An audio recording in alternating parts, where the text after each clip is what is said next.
Be cool, be kind, be classy. A cupcake so sweet and sexy. Have fun, enjoy the journey. Just have a good attorney. No big whoop, no biggie. She lives near New York City. Not just a YouTube show. When you know, you better grab a straw. Learn about the law. It's cool here in the shade, sipping motions and lemonade. Cool heads will prevail, kindness will never fail. Be classy and vastly wise. Oh, Melanie Little is going live. Oh no, where is Melanie? Follow the island's melody. Is a concert within reach. No surprise, she's at Jones Beach. She heard some music far away. Captain Jack Stack Harbor Bay. He sings and his piano plays. Not all sounds are waterways. Speaking Yiddish and Latin, it's not just for Manhattan. It's for Goethe and Machegas. Ridiculous that insanus. Oy vey, Marcus. Proset, that's for schmucks. Be cool, be kind, be classy.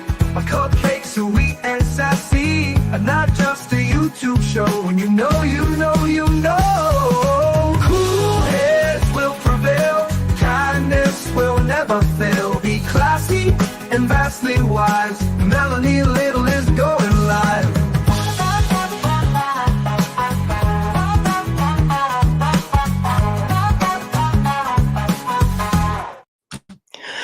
Happy Friday! Happy Friday, everyone. What a great day it is to be Friday. Today is Friday, November 22nd of 2024 for posterity. So we will always remember this day. When you watch this video, you'll know exactly what day this is. Wow. Last night, I did what I thought was a really great show on a case out of Massachusetts that many of you may not even be familiar with. It's from Hampshire County. Young man by the name of Brian Camp is on trial. He is 24 years old now. He was 23 at the time of the crime, what they're calling a crime in Hampshire County. And he was the victim of a home invasion. He and his girlfriend were sleeping in the house, in their house, with their two little girls, aged 2 and 5, in the bedroom next to them. An intruder broke into the house, who happened to be they're not married, so I'm going to say his girlfriend's boss from Dunkin' Donuts, came into the house, broke into the house, came up to the bedroom, started strangling Brian Camp, who was in bed naked, smashing his head against the wall. Girlfriend grabs a bottle or a glass or some sort of thing, smashes him over the head. The scuffle continues. They get downstairs. She goes outside. She's hysterical. She calls 911. It's a 20-minute I've never heard a 20-minute 911 call ever. 20-minute 911 call. They're struggling. They are struggling. Oh, he's on the stand today. Oh, wow. You know, I wonder if anybody's got boots on the grounds. Boots on the grounds. Boots on the ground. Yeah. All right, NBM. We're gonna do that if I can find anything out, because you know what? Nobody's reporting on this, Massachusetts. Nobody wants you to know about it. In fact, the only place I could find it was on Court TV's website, and the only videos that they had posted to YouTube. This was my, yesterday I did 2 shows on it. So in the morning, after we were done with Aiden's hearing, I said, do you guys want to watch these opening statements? Because one of my viewers pointed this case out to me, Brian Camp, Commonwealth versus Brian Camp. And everyone said, yes, we watched the openings. We were fascinated. I dug up everything else that I could, including a video by an amazing creator on YouTube, Gossip, Rumor, and Innuendo. Her name is Kathy. She did a hilarious breakdown of it, because sometimes we need to laugh instead of cry. Played it on the show. She was in the chat. Because of you guys, she gained more than 1,100 subscribers yesterday. So thank you guys. You guys are amazing. That's what we like to do. Build up other creators, build up other women. So in any event, what had happened was with Brian Camp is that the two of them, first of all, Brian Camp, as Kathy calls him, is pocket size. He's a little guy. This guy who broke into the house is huge, right? Huge. So they're fighting over the a musket that was downstairs, and it was like an old gun, and they both had one end of it, and it broke in half. And then there's a scuffle. Brian shoots him. He's down. She's still on the phone with 911. The kids are still sleeping upstairs. 8 minutes go by. She's still on with 911, and he goes back in the house, and we don't know what happened, but he shot him again. Commonwealth is saying, okay, first shot was fine. First shot was good. Self-defense, yeah, we buy it. But you know what? That second shot, no, we're going to charge you with manslaughter.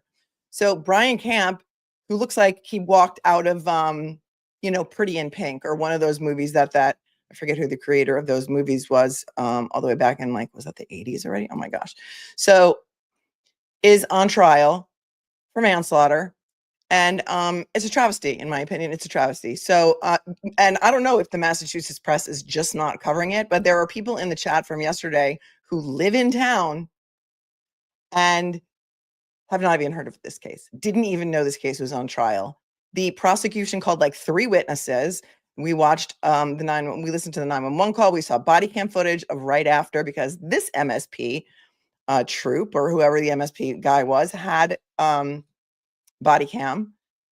Then we watched the police interrogation, which reminded us, never go to an MSP barracks, or really don't speak to any law enforcement without a lawyer. And he was sitting at the interrogation table in, I think it was the Northampton barracks, you guys. And he was full, his face was full of blood. It was like his arm was in a cast. I mean, this was, what a traumatic, horrific experience. But this kid, in my opinion, is protecting his family. He's protecting his family. And if you break into somebody's house, I know that you have a castle doctrine there. There's also some weird duty to retreat. And your DA's office in Hampshire County is prosecuting this kid, and he may get 20 years in jail. Who knows what the juries are like up there in Hampshire County? I don't know. Maybe you know. But Brian Camp needs your help right now. And this case could go to a jury today if he's testifying today. So prayers up for Brian Camp and his young family. And I'm really upset by this, as you can tell. But today, on another note, because we have yet to catch up on the Daniel Penny trial, which I think is another travesty, in my opinion. And it's not bias. It's called an educated opinion based on my review of the testimony, the documents, and everything that I know and have learned about this case. For those of you who are not familiar with the Daniel Penny case that is happening in New York City, allow me to give you a brief synopsis of the Daniel Penny case. On May 1st of 2023, a homeless schizophrenic with K2 in his system, don't Google it if you don't know what it is. It's a synthetic marijuana type drug that can cause psychosis. 30 years old. They want to paint him as a warm and fuzzy Michael Jackson impersonator, but he was homeless or undomiciled, as apparently they like to say now. And he barrels his way. You know, some people hold the doors open on a subway car to get in, barrels his way into this crowded subway car. It was an Uptown F train, and throws his jacket on the floor and starts screaming, I don't care if I die today. Somebody better give me some I'm hungry, I'm thirsty, and I want money. And I don't care if I die today. I don't care if I go back to Rikers. And he was literally lunging at the passengers on the train. There's been a lot of witness testimony. I think this is my 4th, maybe, or 5th show on this case. We did an original breakdown of it all the way back in January. Then I did a show on days 1 and 2 of the trial. Days 3 and 4 of the trial was the 3rd show. Then I went to court for day 5. So I'm going to tell you about my experience in the courthouse and in the courtroom. And so this would be, I don't know, I lost count, the 4th show. Jordan Neely barrels onto this subway train, starts threatening people, lunging at the passengers. Passengers have testified that they were in fear for their lives. Some of them had ridden the train or the subway for more than 50 years, and they had never feared for their life as they did in that moment. Daniel Penny happens to be, luckily, in my opinion, on the train. He's a 23-year-old. Maybe he was 24 at the time. 24-year-old Marine And he jumps to the rescue, gets Jordan Neely from behind into a sleeper hold to restrain him, because now the train is moving. Now they're in between stations. It's a tuna can. Nobody can get off this subway car, and it's crowded. There are women with strollers with babies in them. Everyone's like now going to one side of the subway car because people are now in fear for their lives.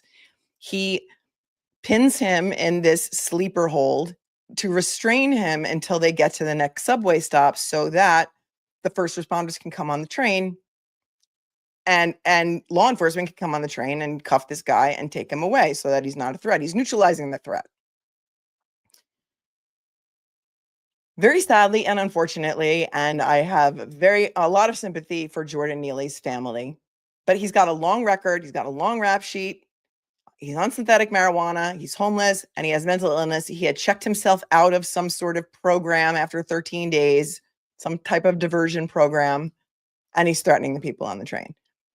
So Jordan Neely attempts to restrain him. Now, what happened, what we have not covered yet, is there's at least one other passenger who's helping to hold Jordan Neely down. That passenger got up on the stand and lied. We're going to talk about that. He lied and said he was on the train the whole time. That is not true. He got on the train at the next stop, and that's when he came on to help hold Jordan Neely down, because it took law enforcement, I can't remember how many minutes to get there after the train landed at the Broadway Lafayette station, which was the next station.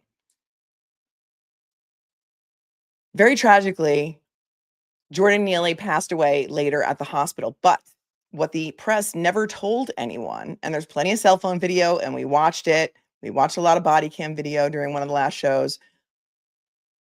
When the first responders got there, we watched body cam video of at least 3 of them, maybe 4 of them, who said, I got a pulse, I got a pulse, I got a pulse, he's breathing.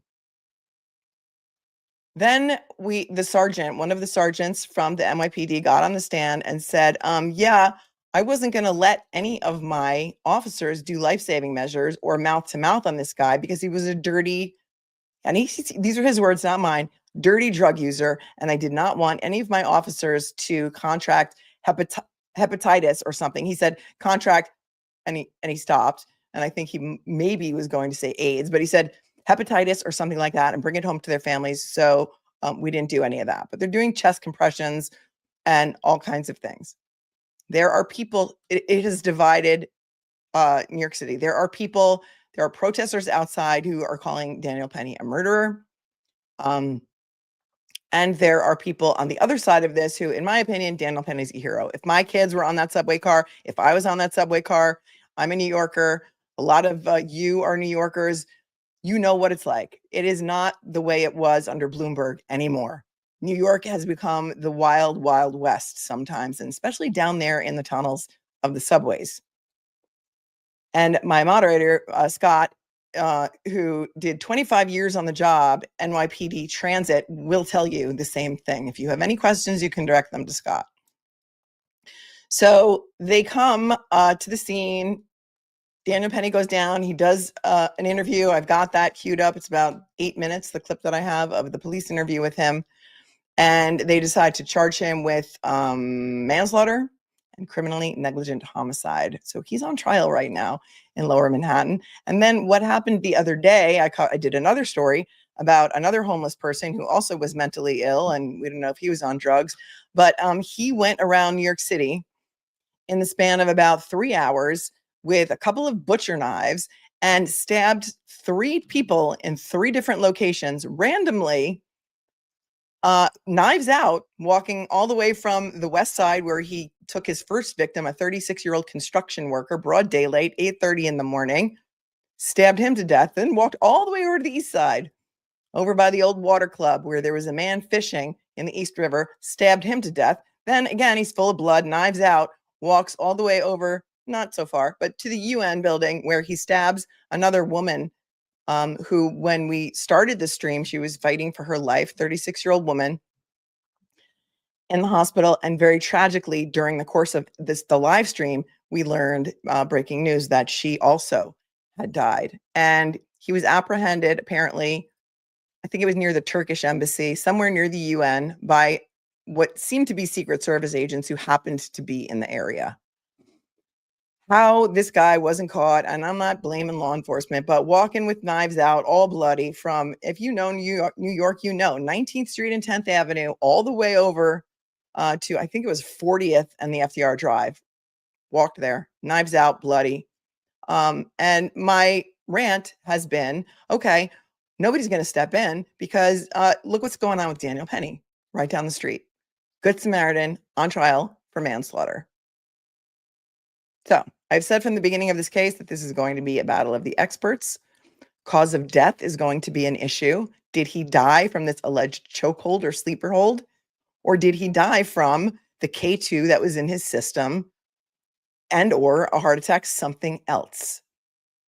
Was it reasonable force? Were the passengers on the subway car and Daniel Penny, or just the passengers on the subway car, because you are allowed to use self-defense in defense of others, fearful for their life? Was this reasonable force? Was this deadly force? There are some questions, but in my mind, like I said, I think he's a hero. And I think after what happened the other day with those 3 random stabbings by the same type of person, and listen, I'm not disparaging these people. They need help. They need mental health help. They need help with their addictions. Many of them are out on the street, and you can't force them to get help. That's another issue.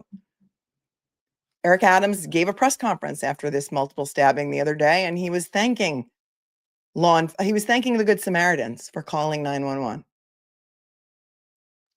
Okay, dude, you're thanking the Good Samaritans for calling 911. How about you make a phone call to your friend Alvin Bragg and you tell him to immediately dismiss the charges against Marine Daniel Penny? How about that? How about we do that instead of making this a political, racial move? That it's okay, because if you did, you feel like if you didn't prosecute Daniel Penny, then you're saying, oh, it's okay for white people to kill black people, which is people on the subway. When they see a threat, do not see race. And I'm here to tell you that. I know a lot of people are going to be out there like, oh, it is racial. It's totally racial. No, it's not. Okay. The people who ride the subway every day are not the elite. Okay. The elite are not riding the subway every day. This is a melting pot of working class people, hardworking people who are riding the subway every day. This is not a race thing. This is not about him being like some kind of Karen that's like trying to step in like a vigilante. In my opinion, that is not what this is about. The charges should be dismissed, but no, we're going to keep steamrolling this trial forward. And here we are, and it's still going. So here's what's happening. So on day 5 of the trial, I've linked in the show notes all of the prior videos on this case. So if you're not familiar and you don't know a lot about it, you can catch up on the case. There are no cameras in the courtroom because this is New York, so we cannot watch this trial live, which is why I had to go down there and see for myself what was going on. And here's what was going on outside the courthouse. Let me just pull this up for you. I got there a little bit late because, these things always start late. And I thought, I don't know how many people are going to be there, and so I had to wait for a while, which was okay because Mark Betterow was in the building and he came and kept me company. And here's what's going on. This is 100 Center Street. This is the New York Supreme Criminal Court. And this is where all the big cases are. And the Law and Order courthouse that you often see is the Supreme Court, which is a civil court, which is not pictured here, but it's kind of like to the right of this building a little bit, like down the block. Supreme Court in New York is our lowest court, which I know is kind of weird, but that's just the way we do it here. So here it is. As you can see, not a lot of protesters out there because they were all inside the courtroom. Hold on a second. I'm just a little bit of press, not much. Not too much.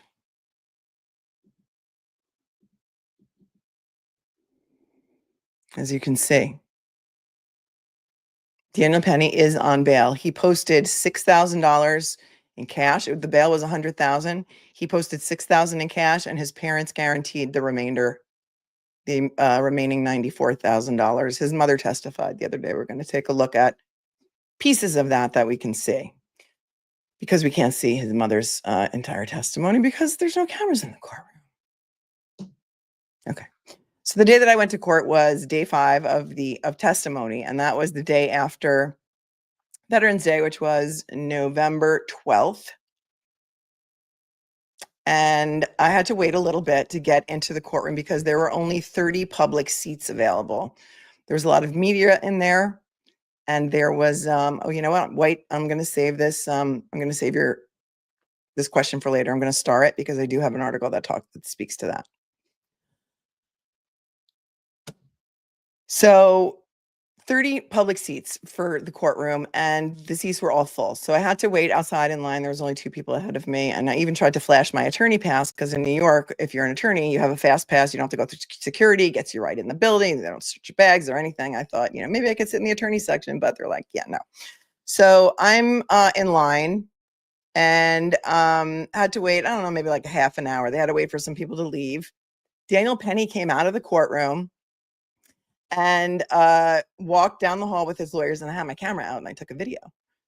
And then after, I'm always trying to buddy up with the court officers that are guarding the door, thinking, maybe a little smile, let me in. No. So after I took that video, I guess I wasn't surreptitious. I wasn't doing it surreptitiously enough. And one of the court officers, a nice guy, came over and was like, you got to delete that video. I'm like, it's like, yeah, no video. I'm like, but there's cameramen right over there. He's like, yeah, no, because, what if you got a juror on camera? And I'm like, okay, I agree with you. I mean, I agree, but don't the jurors go out the back door and have a separate bathroom? Like, they're not coming out into the main hallway. But he made me delete the video. If any of you know how I can find that in my phone in the trash, I'll show it to you, because it doesn't really delete, does it? I don't know. If you guys know, if you're a techie, let me know. Maybe I can find it. So I got a seat in the courtroom. It's like, I want to say, I wrote it down. Actually, I took pretty good notes because I tried to be like Andrea Burkhart and take pretty good notes for you. There are like 6 church pew rows on each side. I mean, it's exactly like a church pew, and it's exactly probably like the length of a church pew. 6 pews on each side, 30 public seats. On the left side was prosecution and media mostly. Maybe there was some public in the back. On the right side was Jordan Neely, friends and family, supporters. I didn't see Al Sharpton or anything like that. I should have a recently deleted folder on my iPhone. Yeah. Where would I go? Where would I go for that? Would it be in my photos? Recently deleted? Okay, I'll look for it. I don't know where to find that. 3 dots at the top.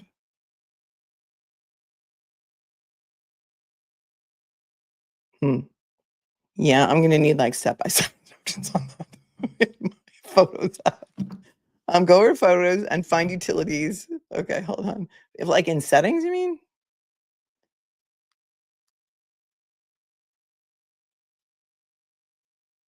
Hold on.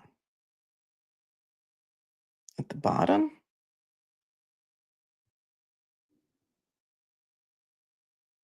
Oh, Scott just sent me a screenshot. You know why? Because Scott's amazing.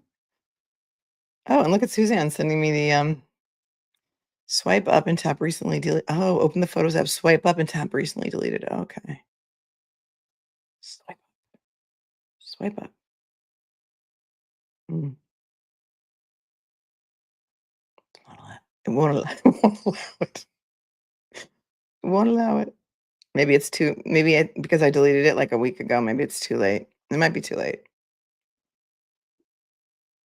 Let me see what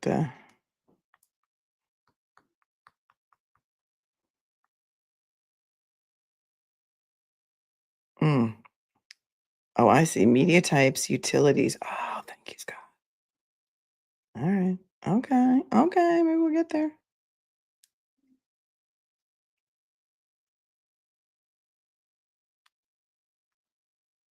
Mm.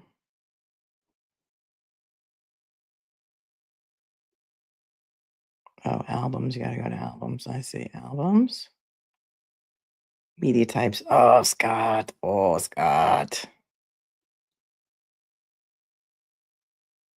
Oh, Scott, you're the best. All right, I may get in trouble. I may get in trouble, but it's worth it because I want you guys to see it. Because I want you guys to see what a nice young man he looks like. All right, let me see now. Oh, Scott, you're the best. The best. All right, let's see.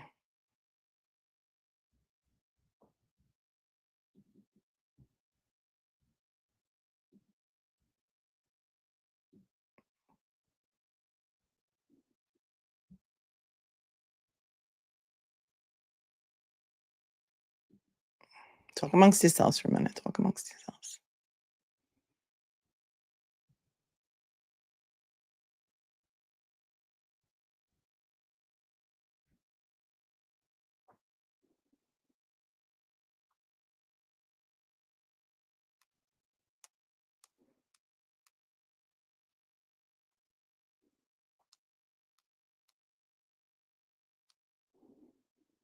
Okay, so then does it go back in time to the when I originally took it? Let's see.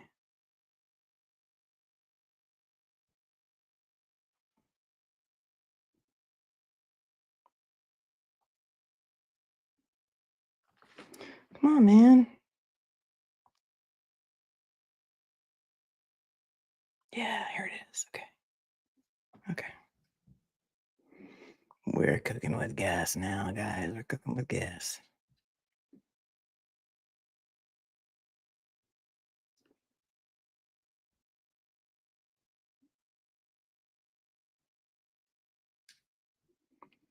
All right. Well, now I got to airdrop it to my thing here.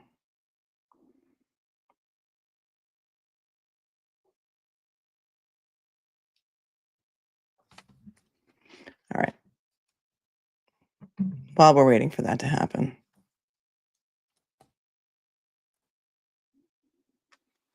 So there's 6 church pews on either side. They have 3 enormous screens for televisions, like 3 enormous screens. And the problem is because they have 3 giant screens, there was one screen. I was seated on the right side of the courtroom, all the way in the back, like behind the pews. There was another row of like folding chairs. And like, no offense to anybody, but there were some people in there that did not have the greatest bodily hygiene, and it was really kind of smelly. But okay, stop. It is what it is. So Janine Pirro was there, and I pulled a piece from her because I really want to know what her thoughts are in this. And I was, I didn't get to see her. If I saw her in the hallway, I would have said hello, but I did not get to see her in the hallway. I couldn't really see the jurors because I was behind one of those big screens that was on my side of the courtroom, and the jury was right behind that. But I could see that they had pads and there were a lot of people taking notes. So that was good, in my opinion. Daniel Penny was seated in a suit. He's very well dressed. I have the video here. Let's pull that up. Because you guys were so collaborative that you were able to help me get it. So here's when I was kind of waiting in line, and you could see that when he came out of the courtroom, they kind of moved those barricades so that nobody could go through, which, listen, this is a safety issue, right? And he's with his attorneys.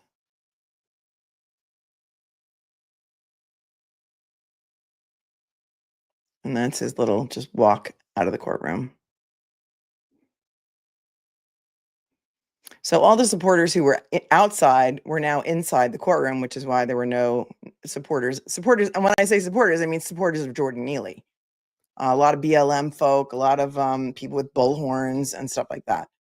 I didn't see any supporters outside for Jordan Neely. I didn't see any Marines in uniform there to support Jordan Neely. And that kind of like upset me a little bit. But nothing I can do about that right now, except for talk to you about this case, because I think this is something that you should all know about. Okay, so the first witness that I saw on the stand that day was a man who was a passenger on the train. His name was Derek Clay, and he was a very large Black man who was like buff, like in great shape, very, very tall. He was probably like 6'2", 6'3", in a very nice suit, dressed to the nines, but you could see his biceps, like, like suit was like the arms were a little tight because this guy was jacked. And he's a barber, he said, and then he was a passenger on the train on the day in question. And that Jordan Neely got onto the train at the 2nd Avenue stop. He was asking for food or anything of that nature, he said. He said he was demanding money, and he said, and if nobody gives me any money, I'm going to jail. And he couldn't see anything, this passenger, because he was seated, if you're familiar with the subway car, he was seated all the way on one end, which is right near the door where you can pass into the car behind you. So he was seated like in the corner there, and the train was crowded. So there was a woman like standing in front of him. So he really couldn't see what was going on. But he said that he could hear him saying these things and that people were starting to shift down to one side of the train car. And when the train pulled into the Broadway Lafayette station, which was like sometime, the F is like an express train, right? So it could have been like 5 minutes between stops. Could have been, if you got on at the Second Avenue stop to Broadway Lafayette, I'm not really sure. When they pulled into Broadway Lafayette station, people exited, and that's when he saw Jordan Neely on the floor. And he said that,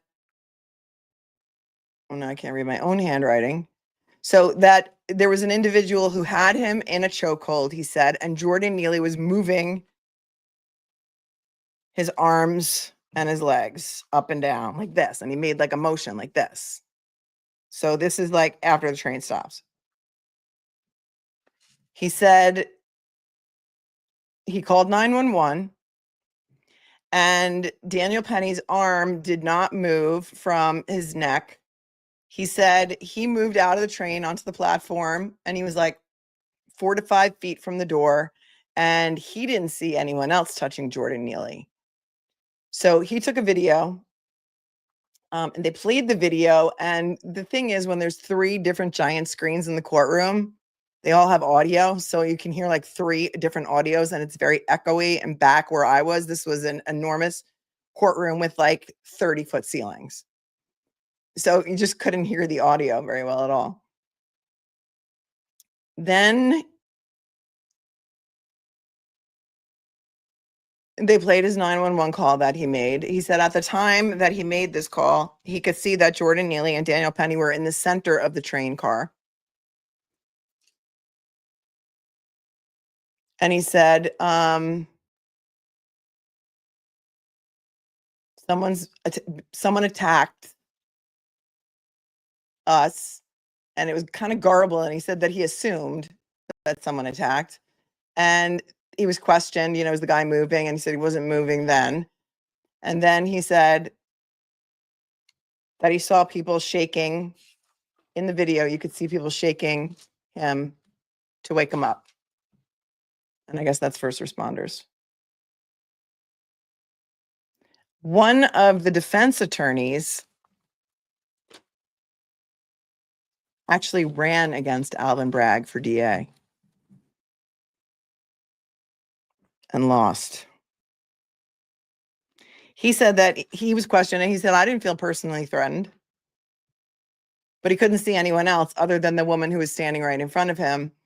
And he said, she kind of looked at me. And then on cross-examination, he said, the attorney said, well, Thomas Kenneth, he said, well, didn't you say when you told the police, when you gave your statement, didn't you say that, she gave you a look?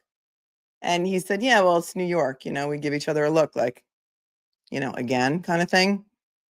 But just looking at this man, you could tell that obviously he wasn't afraid because he's jacked,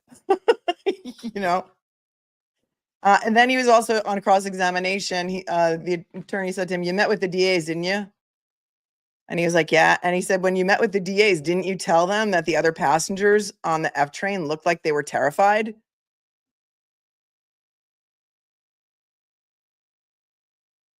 I said, well, I would say that, they were concerned. And he was like, but didn't you tell the DA when you first met with them that they were terrified? And that kind of went nowhere. And then he said, well, what words did you hear? Didn't you tell them that you said that he didn't care about going back to jail? And he said, yeah, that's what he said. And he said, well, didn't you think that was unusual? And he said, well, that's what I heard. And he said, okay, well, what about his tone of voice? And he was referring to Jordan Neely, and the witness said, well, he sounded irate, and it was very high pitched, and it got louder and louder and louder as he went on. And when asked, did he become more and more angry and aggressive as he went on? And the witness said yes. And something about what he had in his pocket. Did you know what he had in his pocket? He said no. I think he only had like a muffin in his pocket or something like that. And then on May 4th of 2023, he said, didn't you speak with the police officers there? And didn't you say that he got more and more aggressive? And your first thought was, what does he have on him? What's in his pocket? He's like, yeah, I don't know. I don't really know. And then they said, well, can I refresh your recollection by showing you your statement? And they showed him his statement. And he said, yeah, I don't remember saying that. Never went through my mind. And then he said, also in your statement, didn't you say that you observed that the passengers appeared to be scared and move away from him? And he said, yeah, I did say that.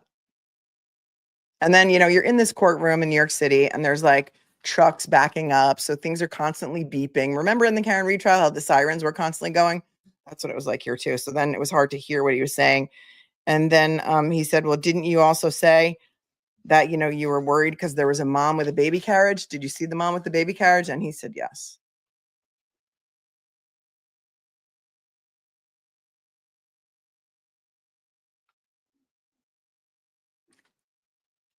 And then he was asked by the defense attorney about the lady with the baby carriage.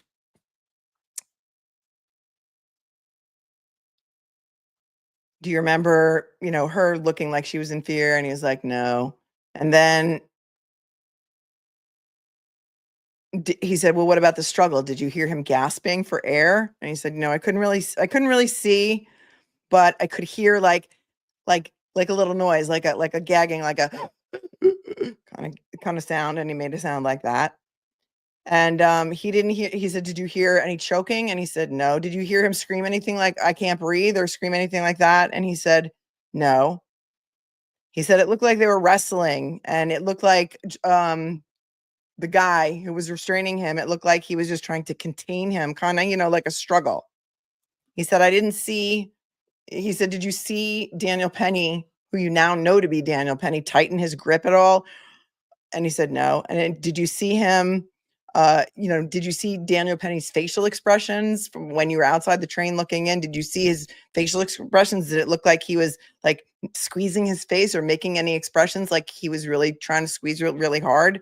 And he said, no. And he said, well, how long was it after the train landed that law enforcement arrived? And he said it was about 5 to 6 minutes. He also said that he testified in front of the grand jury, and he also testified that he met earlier that same day that he testified with the district attorney.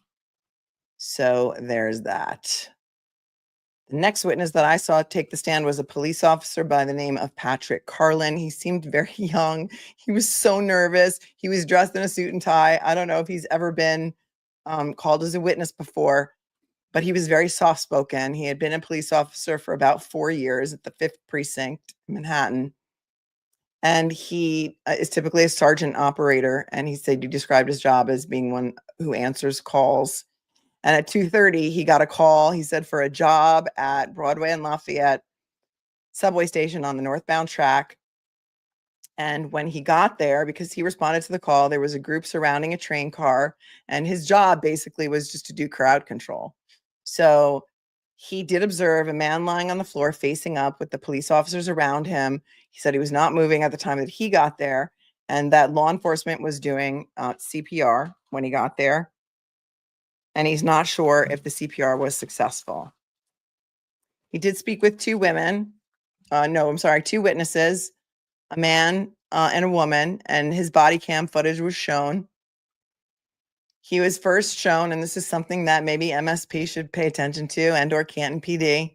He was first shown a flash drive, and he said, do you recognize this flash drive? And he said, yes. How do you recognize it? Oh, because my initials are on there and the date is on there that I reviewed it with the district attorney. And they showed his body cam footage, and, couldn't really hear the sound so well because of the 3 TVs going on at the same time, but you see him running down the street, running down the subway stairs, down a couple of flights of subway stairs. And then you see Daniel Penny standing there right to the right of frame. He didn't run away. He's still there. And you can see Daniel Penny's wearing that tan jacket that we saw him in and the baseball cap. and we can see an officer doing chest compressions. And at one point there was a female officer who kind of pushed away the guy that was doing the male officer that was doing the chest compressions, and she takes over. She kind of like shoos him away, and she takes over. She's like, no, I got this. Let me do this. Then there were 2 witnesses that we saw on the body cam. There was an Asian female who was dressed in like a blue camouflage outfit. And she said that this guy got on the train. He was acting crazy. He said, I don't care about going to jail. And then there was a black man who testified. He was carrying this like green shopping bag. And he said,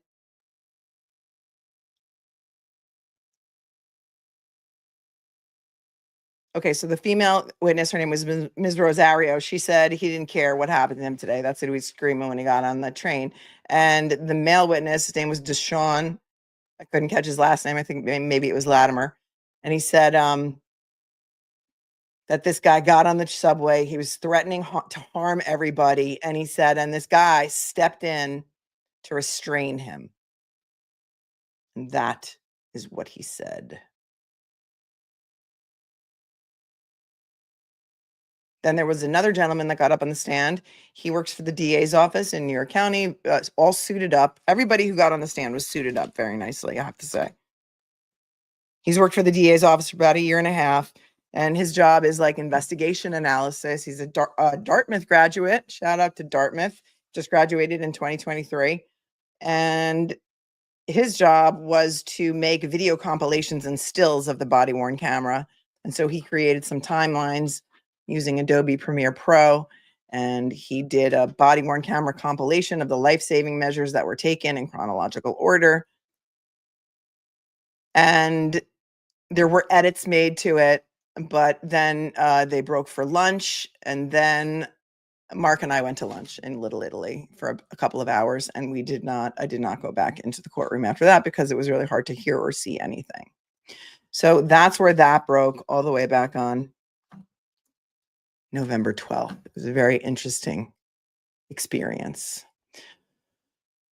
The trial has been continuing most days since then. They do take 1 day off a week, and I think that's probably because the judge who is hearing this case has other matters to attend to, like he's got to, handle other cases too. This isn't his only case. So let's take a look at the interrogation footage. Same day, Daniel Penny's in the same outfit.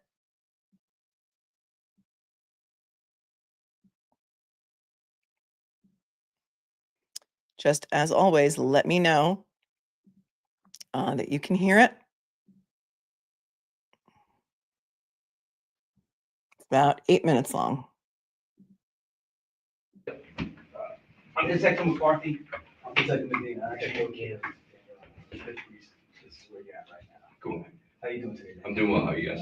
Very good. Very good. I'm doing well.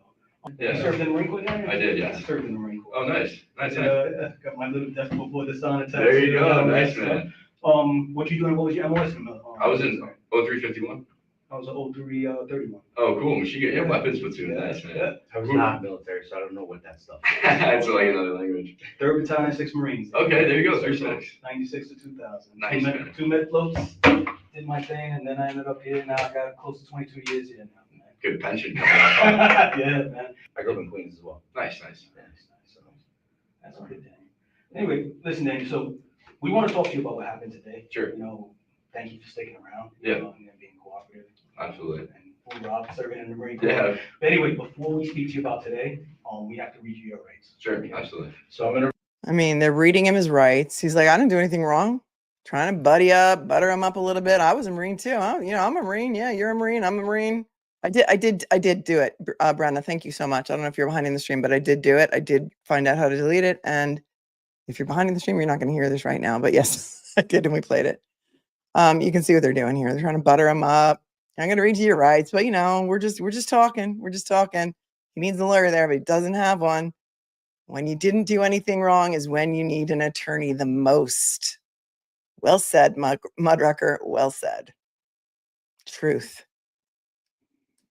Oh, here, Scott says there are also 2 of Bragg's henchmen watching the interview, which is highly irregular.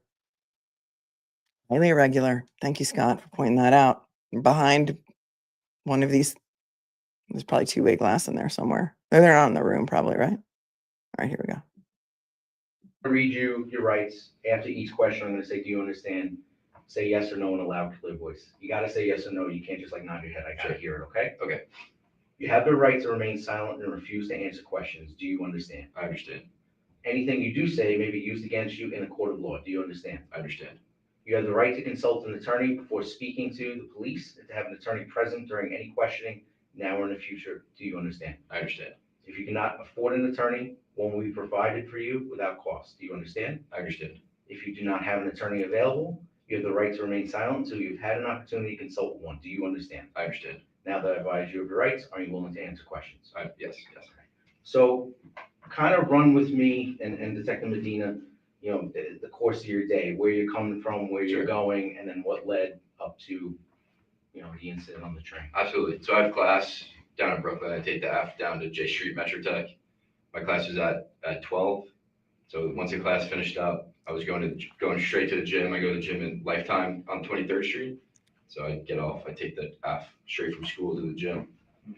Was on there. I forget what stop it was at, but some guy came in. He's like, whipped his jacket off, and he's like, "I'm gonna kill everybody. I can go to prison forever. I don't care. I don't do this." At that point, I looked to the person next to me like, "Hey, just hang on to this phone for me." I had my headphones in, took it off, and just kind of like grabbed him from behind because he came in just to like, because he was acting like a lunatic, like a crazy person.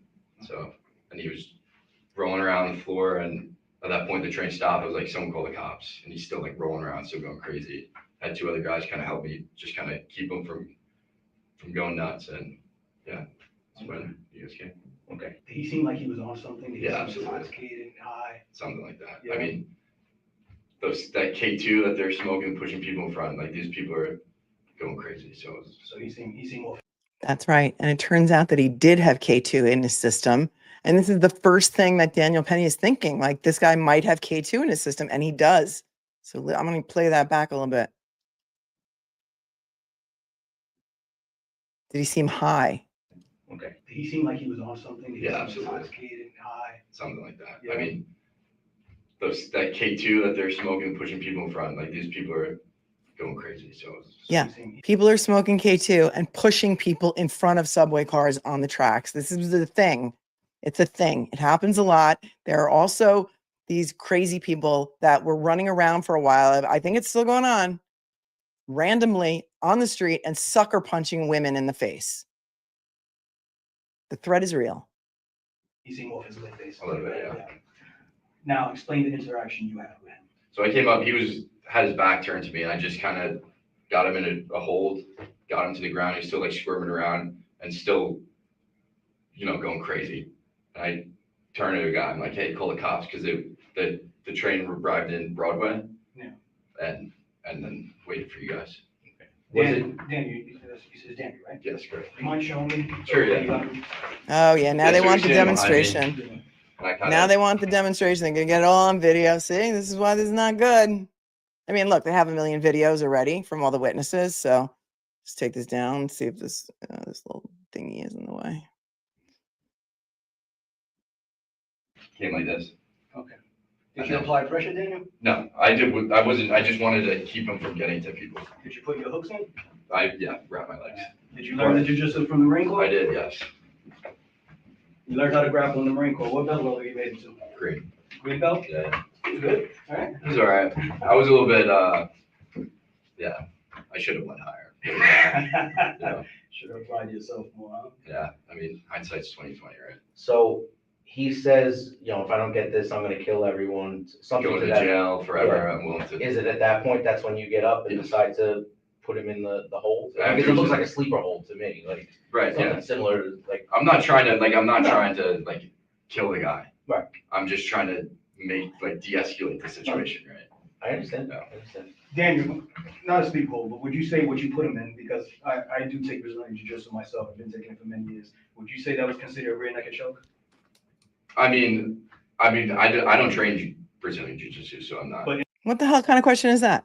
I take just Brazilian Jiu-Jitsu. Would you call this a something, something, something choke? Hold on. Did you put any hooks in him? Yeah, I wrapped my legs around him. That's what we're taught to do. Because it looks like a sleeper hold to me, like Right, yeah. something similar to like. I'm not trying to, No. kill the guy. Right. I'm just trying to de-escalate the situation, right? I understand. De-escalate. Daniel, not a speak hold, but would you say what you put him in, because I do take Brazilian jiu-jitsu myself, I've been taking it for many years. Would you say that was considered a rear naked choke? A rear I naked mean, choke? I mean, I don't train Brazilian Jiu. Do we have any Brazilian jiu-jitsu knowledge in the chat? Is that what he said? A rear naked choke? I want to play that back because the closed captions are not always right.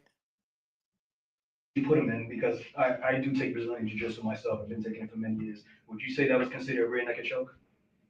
I mean, I don't train Brazilian Jiu-Jitsu, so I'm not. But in the Marine Corps, is that considered a rear naked choke? Not. I don't know what you would call that. No, I'm not sure. Because I noticed that you put it around my neck and then you closed from behind. I would had it on the back of his head. I didn't press forward. You didn't press forward. I noticed when you were doing it to him too, you went to go put your legs around him. I did. Yeah. I held my legs so because if you flop it around and stuff, you can easily get out of that if you don't lock it. You did that to control him in place. That's correct. Explain to me what made you want to get involved? What made you? Well, I mean, he's threatening people, Mhm. and I'm not confrontational. Not a confrontational. What made you want to get involved? What made you want to get involved? You know? We don't have good Samaritan laws here in New York, friends. guy. He says, I'm not a confrontational guy. And we're going to hear from we're going to hear about some character witnesses who have come to testify this week, talking about the fact that he is not a confrontational guy.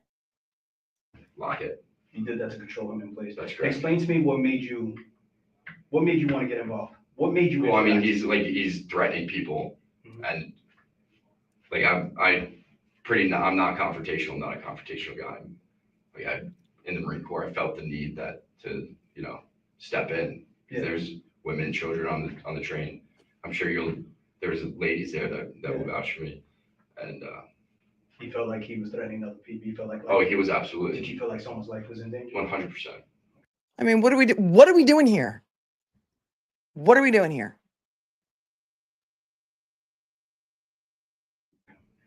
Did anybody else hold? Give him a key to the city and build a statue of him and put it over outside the Broadway Lafayette station, as far as I'm concerned. His defense fund has raised over $3 million. That's how much people are supporting him. Down? Yeah, there was two other guys that were helping. As soon as those guys came in and were holding his arms, then I kind of let up. You let him go. That's correct. And when you let him go, what happened? What do you remember? It was just, Was he still moving? Was he still saying anything? I mean, yeah, he was moving a bit, and I was worried that he would go again. So I was telling those guys, like, hey, make sure you keep hanging on to him. So the three of you holding him down, or just the two other gentlemen? Just the two other guys were hanging on to him. And how long did they hold him down? They were holding him down by the arms? Yeah, by the arms.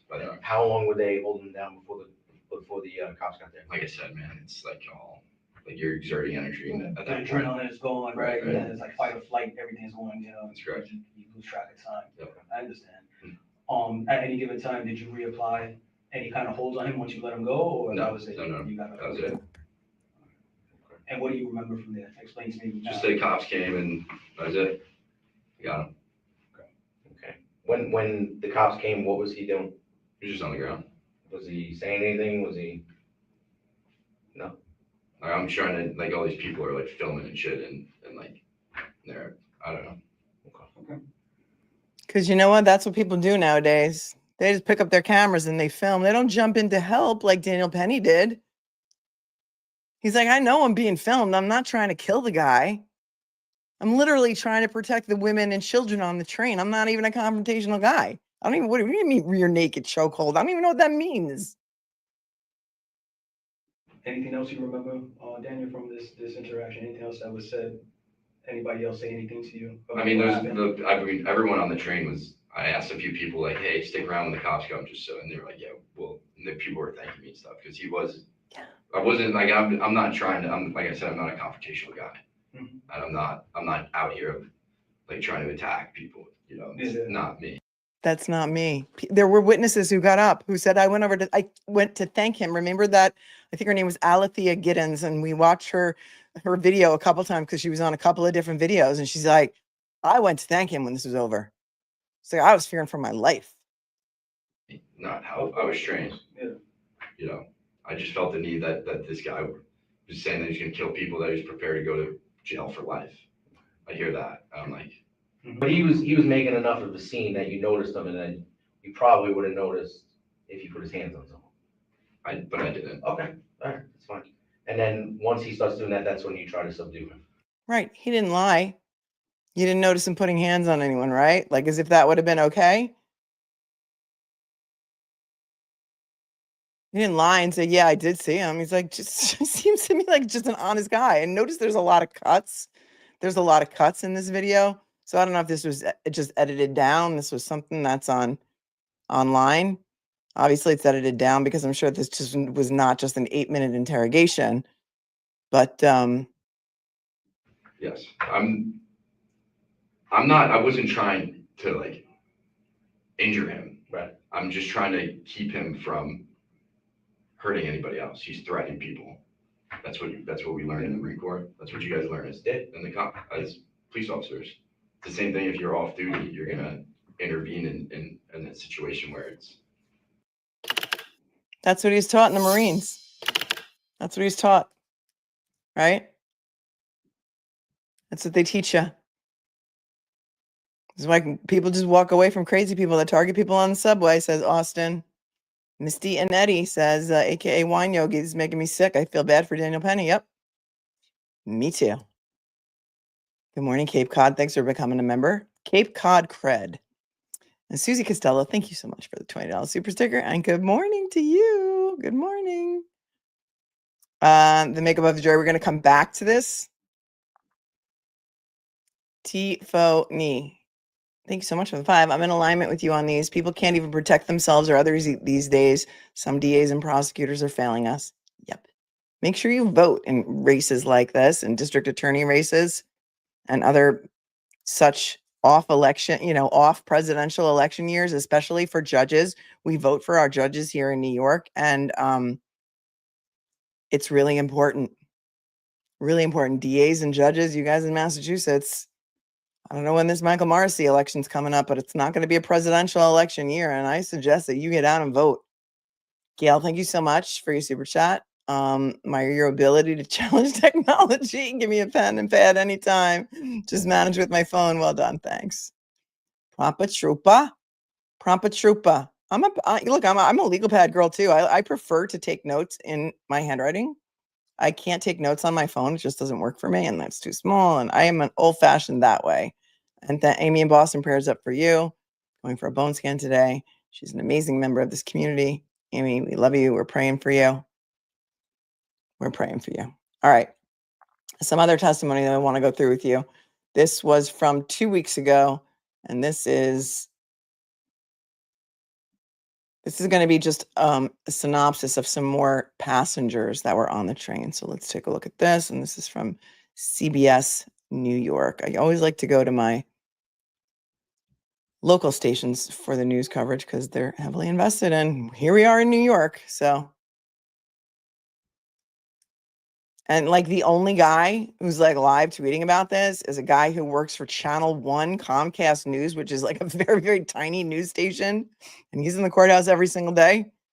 But aside from that, not a whole lot of information out there. I'm getting shadow banned. This will probably get shadow banned too. So if you want to share it out there in the cesspool of Twitter, which I am not a participant of, please feel free to do it because a lot of people don't know this is going on. And a lot of people should know that this is going on. This is what New York City tax dollars are going towards. In the trial of Daniel Penny, prosecutors have called more than a dozen witnesses so far. He is the Marine veteran charged in the chokehold death of Jordan Neely on the subway last year. He's pleaded not guilty to second-degree manslaughter and criminally negligent homicide. Alice Gaynor covers courts and was there as more passengers testified. A daily subway rider told the jury she's seen many incidents on the train before, but on May 1st, 2023, on board this F train, there was a moment where I thought I was truly going to die. She explained a screaming 30-year-old Jordan Neely entered the subway car in soiled clothing. He said, "I don't care if I die. I don't care if you die. Lock me up for life." Very, very, very aggressive threats. She testified she didn't see Neely make any physical contact. You know, there's a lot of people that I see in my comments that come into my comments and say, "You're lying, Melanie. You're lying. He did not threaten to kill anyone." This is just one of the many witnesses who said, "I don't care if I die. I don't care if you die." We heard Daniel Penny during his interrogation say, "I'm going to kill everyone." People believe what they want to believe, or people just get out there and make uneducated comments and call me biased for just speaking what I hear the witnesses say and what the witnesses are reported to have said. So go on with your bad self in the comments, but I'm going to clap back at you. Contact with anyone. She also didn't see any weapons on Neely, but I truly felt that he was most likely armed. With nowhere to go because the train was in motion, she said, she felt a sense of relief when Daniel Penny restrained Neely. Neely's father stood up in the gallery and, as he left, said, "She's a bleeping liar." Prosecutors argue Penny's intentions were good, but that he... Okay, no shade to the family, because I'm sure it's very devastating to lose your son. I'm sure it's devastating. But where the duck were you when your son has been homeless and with severe mental health issues and drug addiction? And you're going to hear from his father because he's going to speak up to the news cameras. Very well dressed, very well spoken. Where were you when he was alive? That's all I'm going to say about that. And both things can be true. I can feel sympathy for his father and for his family. And I can also feel that maybe you should have paid attention to your son while he was alive. And maybe Daniel Penny would not be on trial. And maybe your son would still be alive today.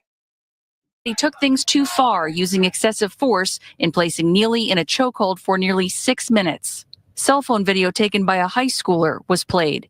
That teen took the stand visibly nervous, soft-spoken, and crying at one point. We heard her tell a 911 operator of Neely he's trying to attack everybody. The man seen here, circled in this video, took the stand and showed pictures he took of Neely on the ground. He testified he was in the station, saw a crowd, and went over with no context as to what was happening. He says he heard someone say, "Let him go, you're going to kill him," and also heard others say Neely had a pulse. You might choke on those springs on the back, on the side. He says he tried to pour water on Neely's forehead, but Penny told him to stop. We cannot hear that on this video. Penny's attorneys on cross said Penny can be seen moving Neely's head to the side, repositioning Neely's arm to support his head.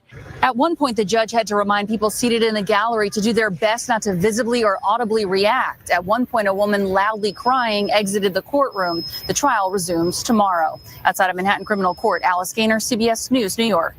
Day 5 of witness. Okay, so that was from 2 weeks ago. This is from 9 days ago. I think this was the same day that I was in court. Didn't I say I was in day 5? Yeah. Okay, so let's listen to CBS New York from day 5.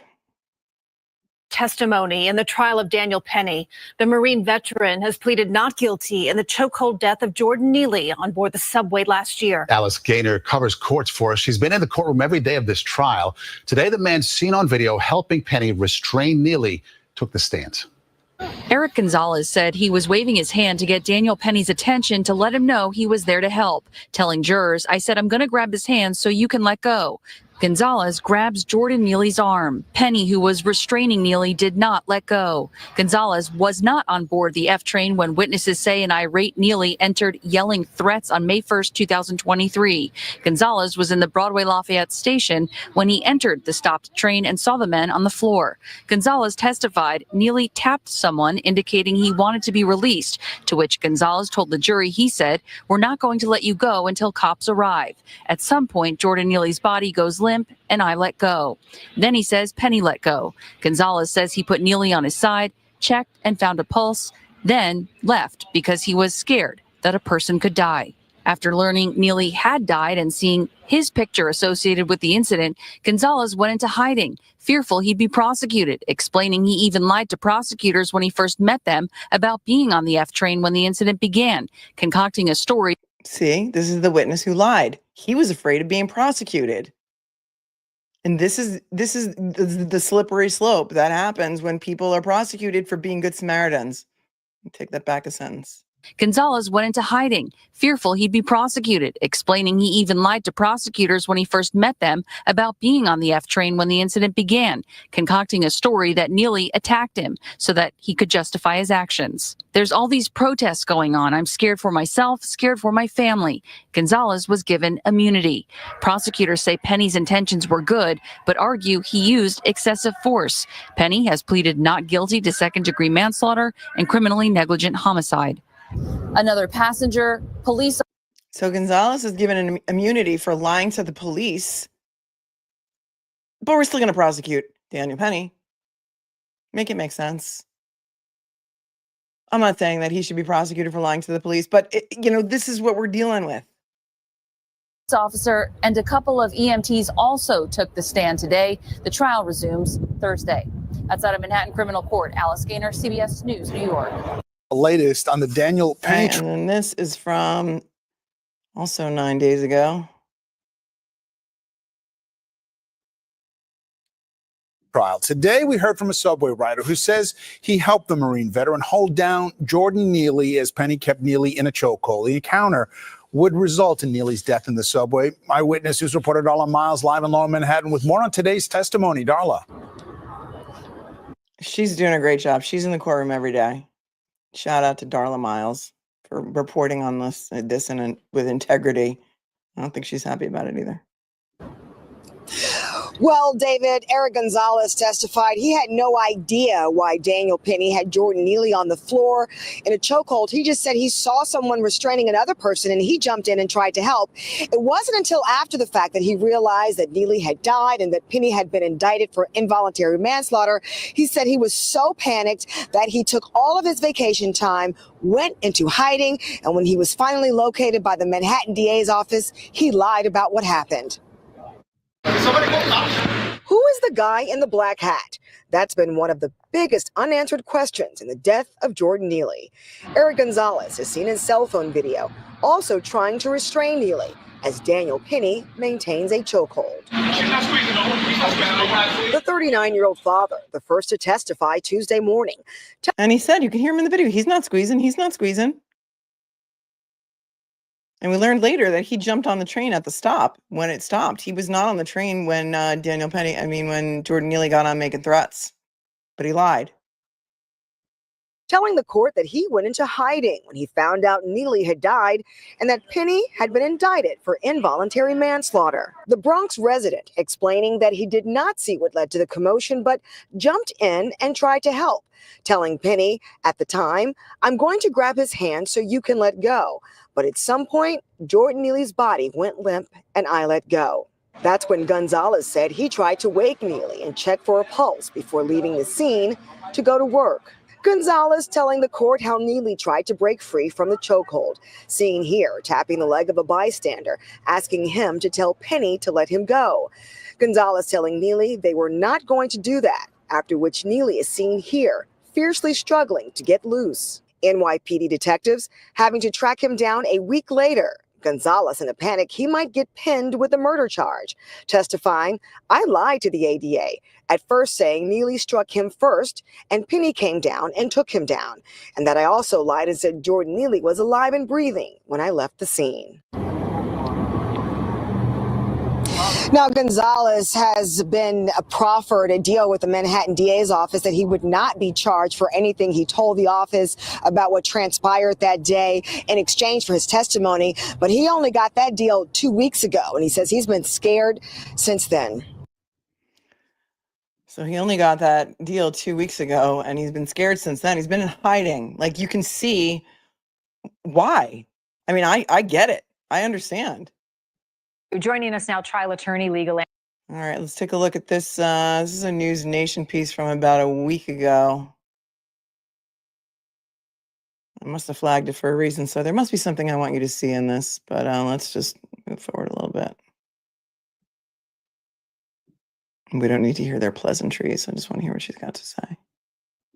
For many reasons. And now you've got Gonzalez saying that he lied about the circumstances and when he was actually on the train. How big of a deal does this become? That is such a great question, Maureen. It is explosive for the prosecution because it is so problematic when you have a key witness who already has an agreement with the prosecutor, now changing the story. That's devastating to the prosecution, and it's great for the defense. They're going to exploit this difference. So that difference in testimony, he was already suspect. He has a non-prosecution agreement with the prosecutor, so already his testimony is going to be suspicious and perhaps biased. At least that's what the defense would argue. But when you have him admit on the stand, I changed my story. I was afraid I was going to be charged for murder, so that's why I changed my story. It's devastating for the prosecution. And then how does the jury interpret that, right? I mean, they're hanging on every word, and this throws them a curveball. Oh, completely. I mean, it is, as a trial lawyer, you watch the jury really hang on the edge of their seats with key testimony. And we knew that Gonzalez was going to be a key witness for the prosecution. And then to have this come to them, it's going to be very problematic for that jury. Every single witness is going to be subject to credibility. And when you have a devastating impact, like someone who lies, who admits to lying, the credibility is pretty much shot. They're going to have to rehabilitate him. We still have redirect. We'll see what the prosecution can do. And they obviously closing arguments to sort of rehabilitate Gonzalez. But that is a very problematic blow for the prosecution. Explosive. So a couple more questions on this before I move on to another big case. What does the defense strategy look like? And if there is a guilty verdict, does this one element give them more grounds to appeal? Well, the defense is really focusing on the terror that the passengers had in that train car. They want the jurors to step into that train car at that moment. It's very it's different because obviously you're in a courtroom. It's not what it was like then when Jordan Neely was in that chokehold. So really focus on the terror. And we already hear it. We heard it from the witnesses. One witness says, I thought I was going to die that day. And the fact that Jordan Neely was screaming, someone's going to die in this car. I don't care if I have to go back to Rikers, and jumping into people's faces. People were truly terrified. The witnesses that came forward have been able to establish that. The defense really has to focus in on that. And then the other issue is, the really big issue for the defense is that Jordan Neely, by all accounts, was alive when the authorities arrived. So as long as you can remove the causation that it wasn't Daniel Penny that caused the death of Jordan Neely, it's rather what happened afterwards when law enforcement came in. They didn't give him they didn't resuscitate him. They didn't do mouth to mouth. They did do chest compressions, but he died in the hands of law enforcement. So as long as they can drive that in, they can literally see an acquittal. Thank you for watching. Go to newsnationnow.com to find Okay, so that is her opinion. He died in the hands of law enforcement. That's All right, true. question. Right, here's Elizabeth Vargas. This was from a week ago. And one of the Marine Corps martial arts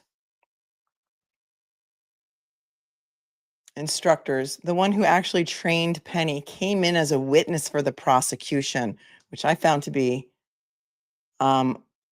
interesting. Let's listen. I like Elizabeth Vargas. She's my favorite. At the center of the case that has polarized New York City and the country, honestly, did former Marine Daniel Penny use too much force when he put Jordan Neely in a chokehold for 6 minutes in a New York City subway? Penny's manslaughter trial continued today with testimony that delivered a blow to the defense. A martial arts instructor who trained the former Marine on combat chokehold techniques took the stand. And frame by frame, Joseph Kabeler broke down Penny's moves in the graphic video of the chokehold that he used on Jordan Neely. Neely is the homeless man that Penny is accused of killing. Kabeler said Penny's actions may have turned the chokehold maneuver, which should have been non-lethal, into a potentially deadly choke. Penny has maintained he was acting in self-defense to protect himself and other passengers on the train car that day from Neely, who was threatening them and lunging at them. His lawyers also argue that Neely had a long history of severe mental illness, drug use, and a long criminal rap sheet, and that he may have died of other causes. For more on today's blockbuster testimony, let's go to News Nation's Rich McHugh live. We're getting to the medical examiners. We're going to get to, and people are asking, we're going to get to, I got a lot of stuff for us to watch because we're catching up on a number of days of testimony. We're going to, the medical examiner for New York City was on the state for like 3 days. And then the forensic pathologist expert for the defense was on the stand yesterday. So we have, we're going to hear about both of their testimony. Just hang in there. from New York Supreme Criminal Court. Rich, how did the jurors seem to be taking this testimony today? I think they were processing everything, all these. I mean, there was certainly some big turns today and yesterday in court. Court just wrapped, but much of the testimony focused on this Joseph Kabler. He was a former instructor in the Marines who taught Daniel Penny this chokehold technique, and says, looking at the video, Penny may have used the technique incorrectly. He testified that contrary to the training Penny received, he kept his grip around Neely's neck after Neely seemed to lose consciousness, turning the non-lethal maneuver into a potentially deadly choke. He also testified that, quote, once the person is rendered unconscious, that's when you're supposed to let go. But under cross-examination... I mean, this could be very damaging for the defense, this testimony. Get myself away from here so you can read what it says. This is his own martial arts instructor from the Marines, but it's how can you judge from the video where he's applying pressure and how much pressure he's applying? So it doesn't really matter what these people think. It's what the jury thinks and who they believe. And the former instructor admitted he could not definitely tell from watching the video how much pressure is actually being applied. This testimony, however, followed eyewitnesses who said Neely had been making serious threats that made them afraid, and that Penny was just trying to protect them. Two young ladies right here. Yeah. Okay, what did you That's see? our witness. Alethea Giddens. We like her. We saw a couple of videos of her the other day. See, I was sitting over there, I heard the young man that's on the floor saying, you know, hey, I'm willing to die, you know, I'll do anything, I'm willing to die, I'll go to jail, I don't care. And he was saying it so loud that everyone turned around. So this young man, he got belligerent and he tackled him down. And another major turn in the case when a key witness says he was lying when he first spoke with police about what happened when Daniel Penny choked out Jordan Neely. Eric Gonzalez, who was seen in video helping Penny hold down Neely, admitted that he lied to the Manhattan District Attorney's Office following Neely's death. He originally claimed he got to the scene before the chokehold began, saying he even witnessed Neely hit Penny. But actually, Gonzalez got on the train after Neely was already in a chokehold. Gonzalez says he was worried he would get charged with murder, but a deal with the DA's office means he won't face charges. So obviously a lot going on here, Elizabeth. Court resumes back tomorrow at 10 a.m. Thanks so much for watching. Go to join NN. All right, next up we have, this is from about a week ago, Eyewitness News. Daniel Penny's manslaughter trial in Lower Manhattan. Yesterday, jurors heard Shout out to Jane Rosenberg, the courtroom sketch artist. This is one of her sketches. She's very famous. She has a website. If you Google her, Jane Rosenberg. I met her when I went to court for Rex Heuermann, the Long Island serial killer. She's a fascinating woman. She's been sketching for something like almost 50 years, and she has sketched just about every famous person there is who's been on trial in New York, and she's fascinating. And hello to Jane Rosenberg if you're watching. Daniel Penny, in his own words, talk about the chokehold that killed Jordan Neely. Eyewitness News reporter Reagan Medji, live in Lower Manhattan. Reagan, good morning. Yeah, Charlene, and the jurors were able to hear the former Marine's words through an interrogation video shortly after the incident that happened. So let's take you to that moment. The Marine veteran, who is Daniel Penny, he's on trial for the chokehold death of Jordan Neely. Now, it happened in May of 2023 on an uptown F train. Penny, a former Marine trained hand-to-hand combat, says he was just trying to protect fellow strap hangers when Jordan Neely got on and started threatening people. Neely has had a history of mental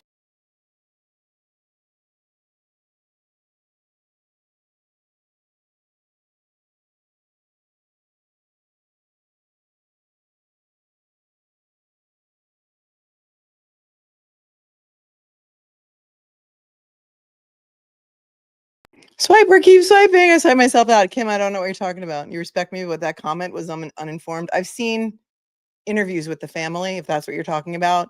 They have an attorney, Dante Mills, who's representing the family, and the family has been very honest about what their relationship with Jordan Neely has been. So thank you for the 10, and then thank you for the 20 to tell me, do you know exactly what his family tried to do for him? How do you know they didn't do everything they could? They have spoken out. His father, I think, has not been in his life for something like 25 years. So I did watch interviews with the family. I've been following this case since it first broke.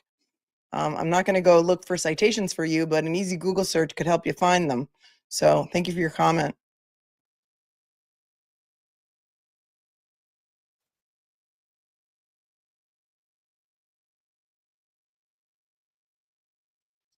Oh, and I forgot to put the screen back up. I'm listening to it and I'm watching it and I forgot to put it back up for you. Hang on. It happens. It happens. In his own words, and watch video as he demonstrated on a detective the chokehold that killed Jordan Neely. He says, you know, if I don't get this, I'm going to kill everyone. Something Go to that, jail forever. Yeah. I'm willing to. Is it at that point that's when you get up and decide to put him in the hold? All right, we've already watched that, so I don't think that this is very pertinent to what we're talking about. Let's get to the medical examiners. These medical All right, so here is I just want to see if they're talking about medical examiner will be back on the stand today when the Daniel Penny subway chokehold trial resumes. Okay, so the medical examiners, let's see if she talks about that at all. In Lower Manhattan. Her testimony comes after jurors got to watch Penny. So this is the medical examiner for the state who did the autopsy on Jordan Neely. Penny's police precinct interview. Christina Fan joins us live from outside the courtroom We don't want with to talk about the interview. more We on want to what talk we about can. the medical examiner. Hold on. Some of these are repetitive because I just kind of flagged them all. And this morning we're hearing from. All right, interrogation video. We're going to begin with the subway chokehold trial in Lower Manhattan. Interrogation video. Now to the manslaughter trial, former. Okay, here's the medical examiner for the state.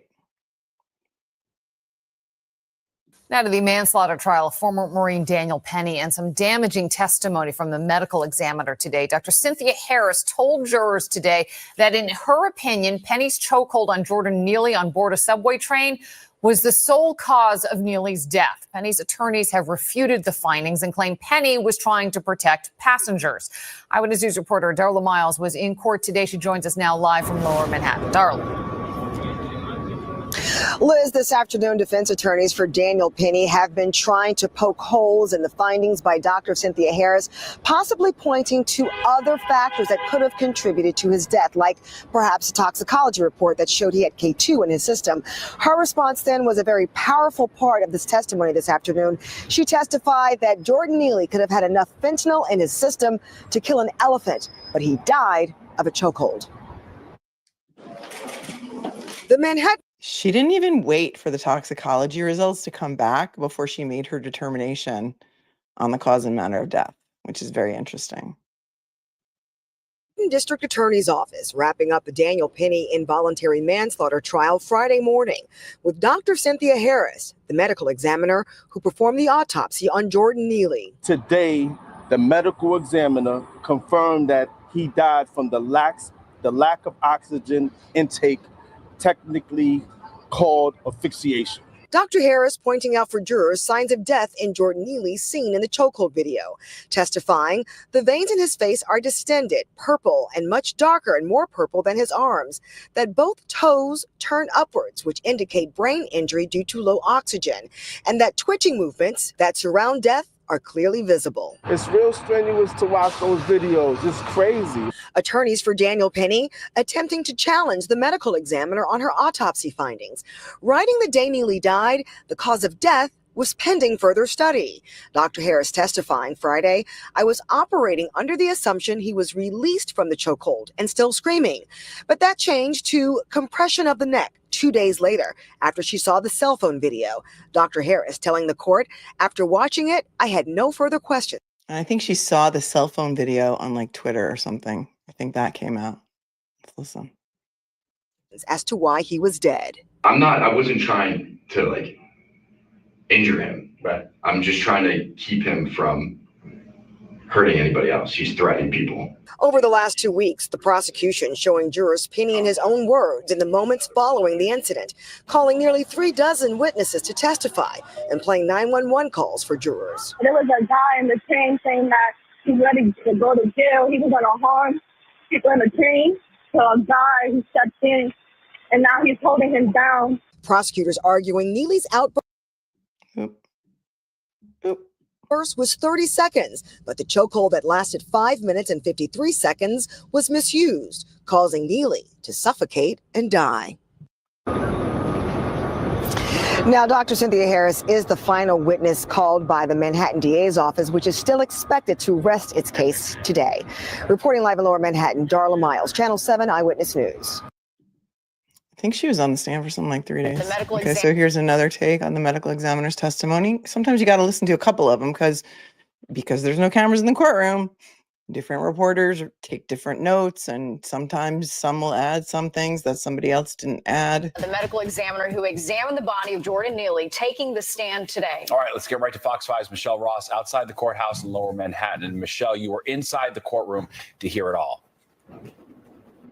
Steve, Natasha, they are trying to wrap for the day so that the prosecution can rest its case. But we heard continued testimony this morning and this afternoon from the same person, and that's Dr. Cynthia Harris. She is with the medical examiner's office, and she's also the person who inspected the body of Jordan Neely after that chokehold. Now, she determines the cause of death to be compression of the neck. And today, she walked the jury through the steps of what happens when there's a lack of oxygen to the brain when the neck is restricted. Graphic images were shown to the courtroom on Friday as Dr. Cynthia Harris from the city's medical examiner's office testified how Jordan Neely died while he was in a chokehold by Daniel Penny.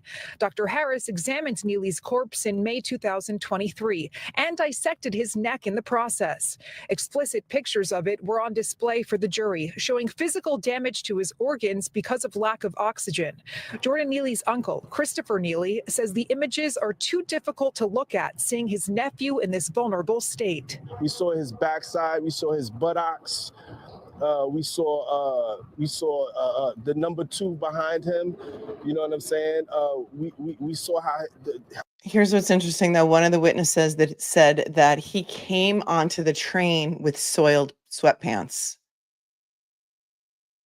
That he smelled like poo, basically. The family, I think, was told that he defecated as a result of his death. However, there were more than one witness who testified that he came onto the train with soiled sweatpants. How his skin was. We saw the bruises on his neck today. We saw his esophagus taken out. Dr. Harris also testified that even though you can hear a police officer say on body-worn camera footage that he can feel a pulse, she's not surprised because the brain dies first when oxygen is cut off. In Penny's interrogation video, he tells detectives he applied pressure on the ground, but not standing up. And I kind of came like this. Okay. Did you apply pressure, Daniel? No, I wasn't. I just wanted to keep him from getting to people. At any given time while he's squirming, did you have to apply more pressure to hold him down? I mean, a little bit. Like he gets like a burst of energy at one point, and then I do have to like hold him a little bit more steady. But if he's not moving, then we let up a little bit. Daniel Penny's defense attorneys argue that not enough pressure was applied to kill Neely, implying he could have died from another cause, such as the drug K2 that was found in his system or his sickle cell trait. Prosecutors asked Dr. Harris if there could have been another reason for his death. She replied, "It's my medical opinion that there are no alternative reasonable explanations for Mr. Neely's death." I mean, that's kind of unusual. Usually a medical examiner will be like, yeah, well, maybe. You saw the medical examiner testifying in the Karen Reed case. She couldn't even say that it was a homicide. She couldn't say that it was a car accident. She couldn't say that it was a blow to the head. She couldn't say what caused the death. She really just basically testified that his Officer John O'Keefe's skull was, shattered in a number of different places, and he had intracranial bleeds and other things, and some laceration injuries to his forearm and upper arm, but no injuries below the neck other than that. But when asked, she said, well, could it have been from a blow to the head? Well, yes, it could have been. Could it have been from a fight?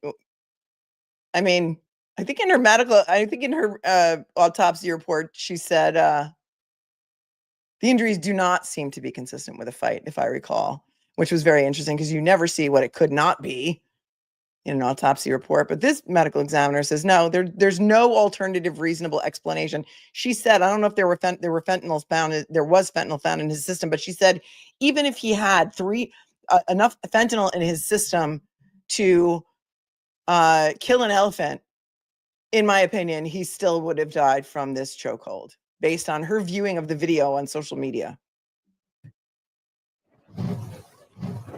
Again, we're still waiting to hear if the prosecution was able to rest its case this afternoon. They were still in cross-examination when I had just left the courtroom. But if this is the situation, then the defense will be able to begin its side on Monday. We'll find out in a few minutes for the 6 o'clock news where that stands. We're live outside 100 Center Street in Lower Manhattan. Michelle Ross, Fox 5 News. All right, thanks, Michelle. The prosecution.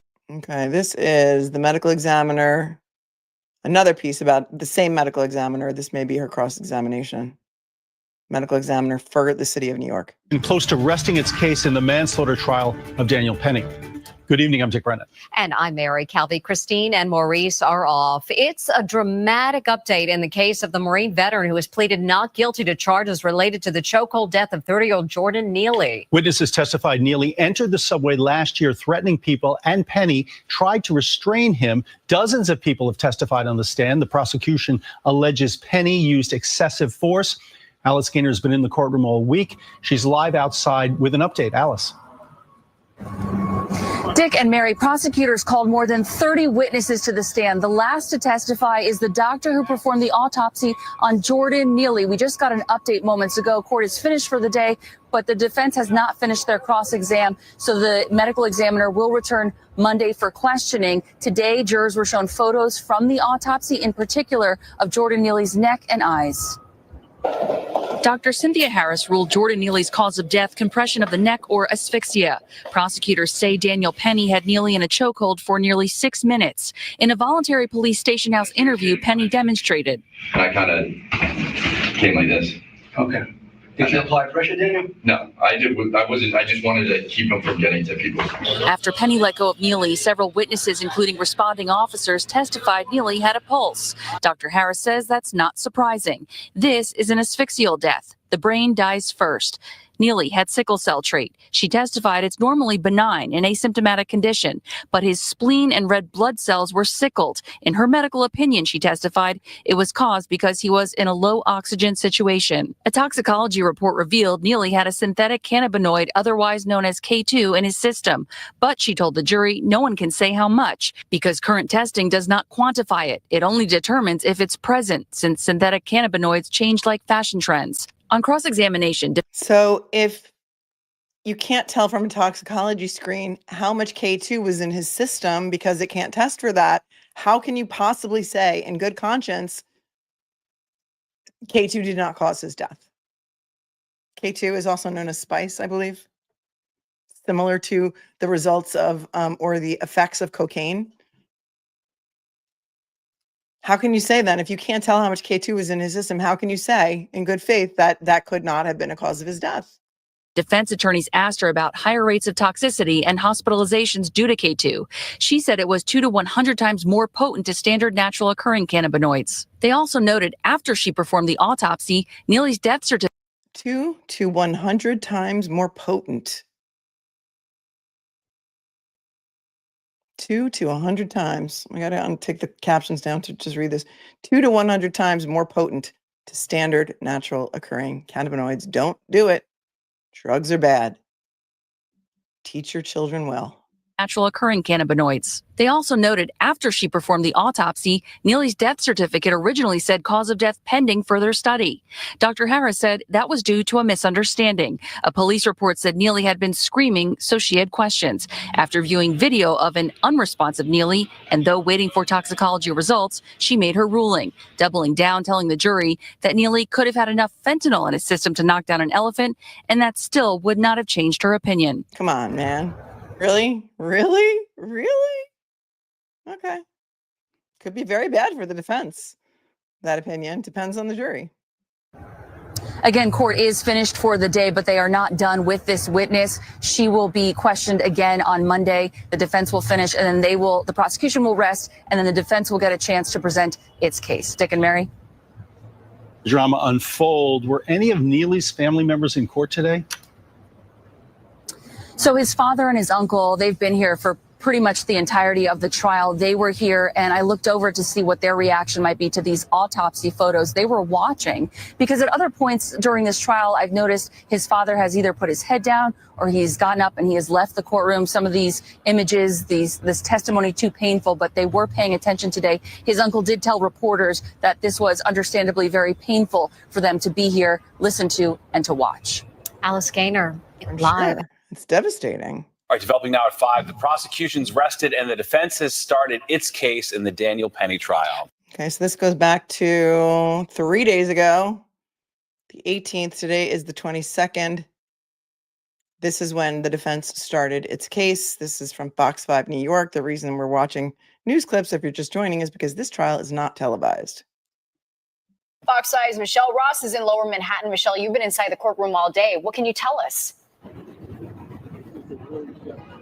Well, right now, Jordan Neely's uncle, Christopher Neely, is currently speaking to reporters. But just before I left the courtroom, the defense called its first witness to the stand, and she is Jacqueline Penny, the sister of Daniel Penny. Now, she was not on the subway car that day, so she's being used as a character witness, someone who can speak to the character of Daniel and what he was like growing up. Now, Jacqueline Penny says that she grew up in West Islip with Daniel and that they were both very close growing up, but that she now lives in Miami, Florida, and works as an accountant. She testified that they grew up in the average middle-class Long Island town and were very close with their parents, grandparents, and younger siblings, and their friendship circles crossed, saying he was always very sweet to her friends. She also said he was smart in school and a great lacrosse player, and that after high school, when he joined the Marines, she was nervous for him, but wasn't surprised because other men in their family have served, and he was always patriotic.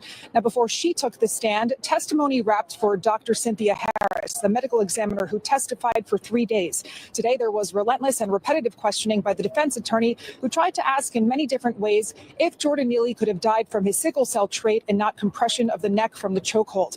Now, Dr. Harris was very careful in her answers to the defense, but when asked if Neely could have been sickling before he entered the train, she ultimately testified that it was possible but not probable, and maintained her medical opinion that his low oxygen state from the chokehold was the reason for the sickling. Now, this went on for hours today, and again, re-cross-examination, and someone who had enough of the back and forth questioning was Jordan Neely's uncle. The best knowledge that they could give Daniel Penny is basically cop out and take a plea and beg to the mercy of the court, period. Now, testimony will resume again tomorrow with Jacqueline Penny, again, Daniel Penny's sister. We're live outside 100 Center Street. Michelle Ross, Fox 5 News. Today marked the first. I just think it's crazy that she could say he could have had 3 times the amount of fentanyl in his system to kill an elephant, and I still would have said it was a choking death. I don't know. Today marked the first full day of the defense's case in the trial of Daniel Penny. He's the Marine veteran charged in the chokehold death of another man last year in the subway. Well, today, Penny's mother was among those taking the stand. Alice Gaynor covers the court's force, and she has today's testimony. Daniel Penny's mother, Gina, took the stand and told the jury he was taught honesty, humility, and kindness growing up, that he did well in school, sports, and played the bass in a couple of Long Island orchestras. She looked at him at one point, telling the court she loved him with all of her heart. "Of course I would be here for my son," she said. Penny's platoon sergeants took the stand, telling the jury about the Marine Corps values, honor, courage, and commitment, explaining if you don't uphold those values, you won't get promoted. Penny's attorney asked one Marine veteran if Penny had a reputation of a calm and peaceful person. "Absolutely," he said, also noting Penny received a humanitarian service medal for hurricane relief work. "You have to be someone who displays empathy above reproach." Another Marine said, "If you give..." Guys doing hurricane relief work, platoon sergeants are calling him, or telling us, honor, courage, and commitment is what you swear to as a Marine. Those are what you're expected to uphold. I'm gonna take off the closed captions so that we can see what they're putting up on the screen. I just want to take that back a second because I think there's a walk-in that I missed with his mom. because I was looking at my screen. Okay, so here's Danny and his mom.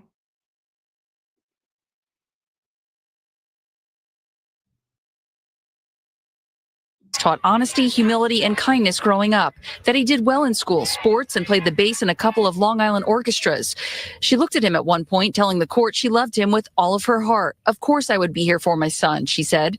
Penny's platoon sergeants took the stand, telling the jury about the Marine Corps values, honor, courage, and commitment, explaining if you don't uphold those values, you won't get promoted. Penny's attorney asked one Marine veteran if Penny had a reputation of a calm and peaceful person.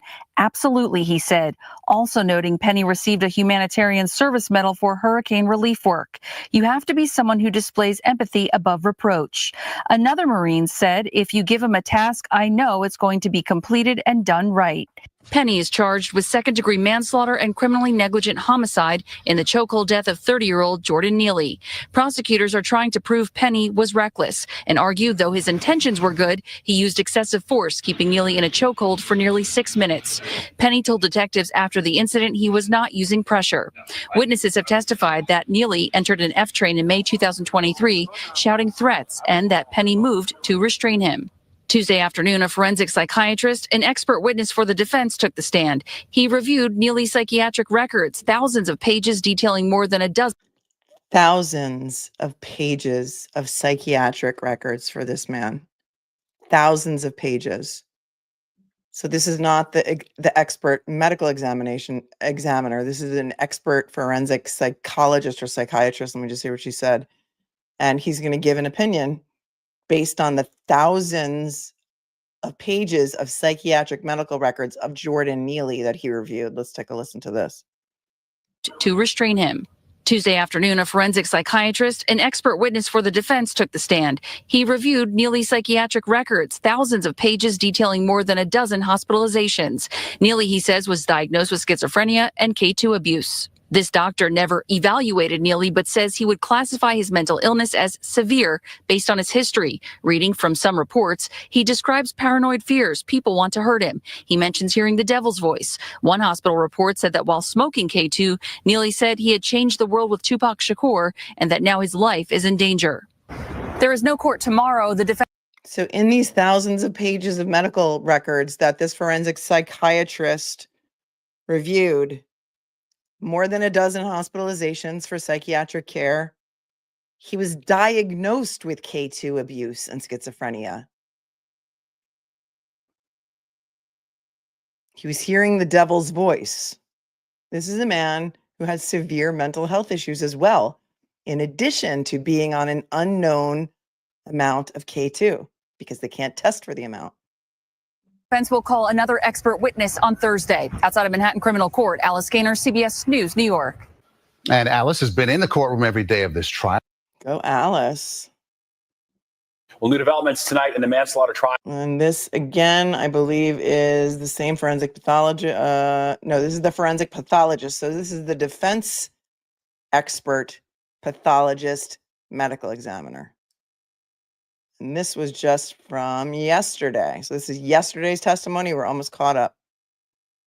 Well, new developments tonight in the manslaughter trial of Daniel Penny, the Marine veteran who put Jordan Neely in a chokehold on a New York City subway last year. Testifying for the defense today was a forensic pathologist who says there's no way that Neely died from a chokehold. Linda Schmidt is live outside the courthouse in Lower Manhattan with more. Linda?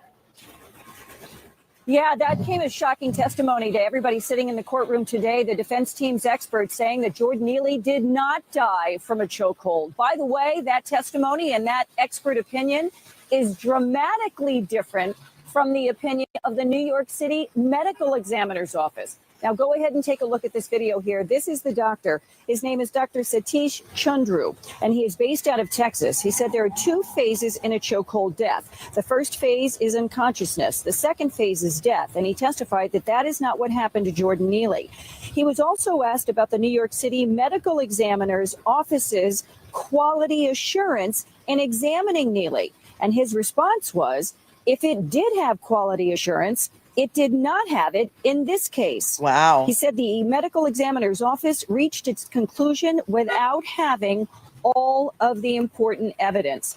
Now, Daniel Penny's defense team has maintained that Neely died as a result of being in a psychotic state, combined with having the drug K2 in his system, as well as having sickle cell anemia, which is a genetic blood disorder. Combining all of that with the struggle and the restraint, they say that's what killed him. Their expert agrees. Neely's uncle, once again today, speaking with reporters during a court break. It's just embarrassing to see how the defense keeps going on with these accusations that my nephew died off of sickle cell trait, and he keeps using his past K2 drug use as a means to say that my nephew died from it. Just want to say a little something about sickle cell trait. When we were waiting for, and we're still waiting for the results of the death of Enrique Delgado Garcia, the Massachusetts State Police trainee who died during some sort of fight night or big fight. On one of the shows that I did about that, I looked at some other cases from across the country where there was one man who became a double amputee after this, quote, fight night during his state police training. And there was another man who also died during his fight night or big fight. And in both of those cases, the cause of death was sickle cell trait. Doesn't mean sickle cell disease. It just means you carry the trait, which can cause things like low oxygen or difficulty getting oxygen. And I said, wouldn't it be ironic, don't you think, if the cause of death for Enrique Delgado Garcia comes back as sickle cell trait? We don't know yet. We're still waiting. But in this case, the expert said it just contributed. It wasn't the cause of death. And Daniel Penny is charged with using excessive force and going too far in restraining Jordan Neely. Back inside to you, Steve. All right, thanks, Linda. New developments tonight in the Daniel Penny man. Okay, so again, this is another piece on more information about the defense's expert witness on the pathology. New developments tonight in the Daniel Penny manslaughter trial. The Marine veteran is accused in the chokehold death of another man on the subway last year. Alice Gaynor reports the defense called an expert witness who testified he does not believe the chokehold caused Neely's death. The defense called Dr. Satish Chandru, a forensic pathologist, as an expert witness. Dr. Chandru testified he looked over all the material in the case, and it was his opinion the chokehold did not cause death. Dr. Cynthia Harris, the medical examiner who performed Jordan Neely's autopsy, previously testified she ruled his death compression of the neck before having toxicology and other reports back. She was in the gallery listening as Dr. Chandru told jurors in a complicated case like this, he would need the results of those tests, histology, toxicology, genetic testing, and psych records in order to rule on a cause of death. The defense asked, the fact that someone is restrained in a position of a chokehold and dies, does that make it a chokehold death? No, he said. Did Mr. Penny choke Mr. Neely to death? No, he testified. He explained in order for it to be a chokehold death, you have to put enough consistent pressure to render someone unconscious and sustain that pressure for an extended period of time. Using diagrams and the video from the subway incident of Daniel Penny and Neely, he told the jury it did not appear Penny applied a proper air or blood choke. Earlier this week, Dr. Harris testified Neely having synthetic marijuana or K2 in his system and having sickle cell trait did not cause his death. Chandru told the jury he believed the cause of death was the, quote, combined effect of sickle cell crisis, the schizophrenia, the struggle and restraint, and the synthetic marijuana. Also noting there have been deaths linked alone to either schizophrenia, K2, or sickle cell crisis. Defense attorneys asked, if we removed all the health and drug issues, would Neely have died? No, he said. On cross-examination, prosecutors pointed out Neely's official cause of death was unanimously agreed upon at a consensus hearing among the city's medical examiner's office. Chandru told the court he's worked in 20 offices, and it was shocking to him they issued a cause of death so soon in this case. Tomorrow, there will be redirect of this witness outside of Manhattan Criminal Court. He's worked for 20 offices, and he was shocked that they came to such a quick determination without even having the toxicology reports. Alice Gaynor, CBS News, New York. Alice covers courts and public safety for us. She's been in the courtroom each day of this trial. There's a lot of political pressure. to have him Drama arrested. today from the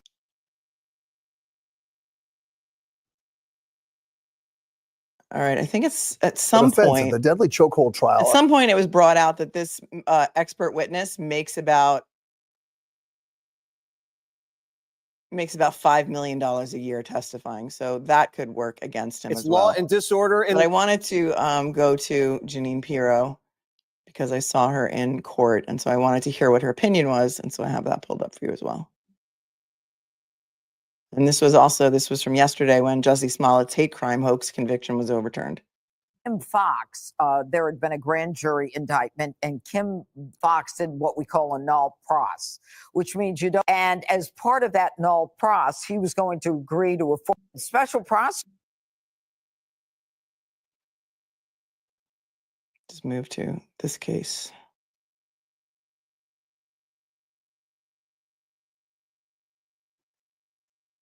Kill people free and able to be on the streets after they stab. You agree legally? The fact that it was null pros and there was a resolution. All right, this is where the end of his Jussie bail was Smollett. forfeited. And do you agree legally with that Yeah, decision? I do. I do.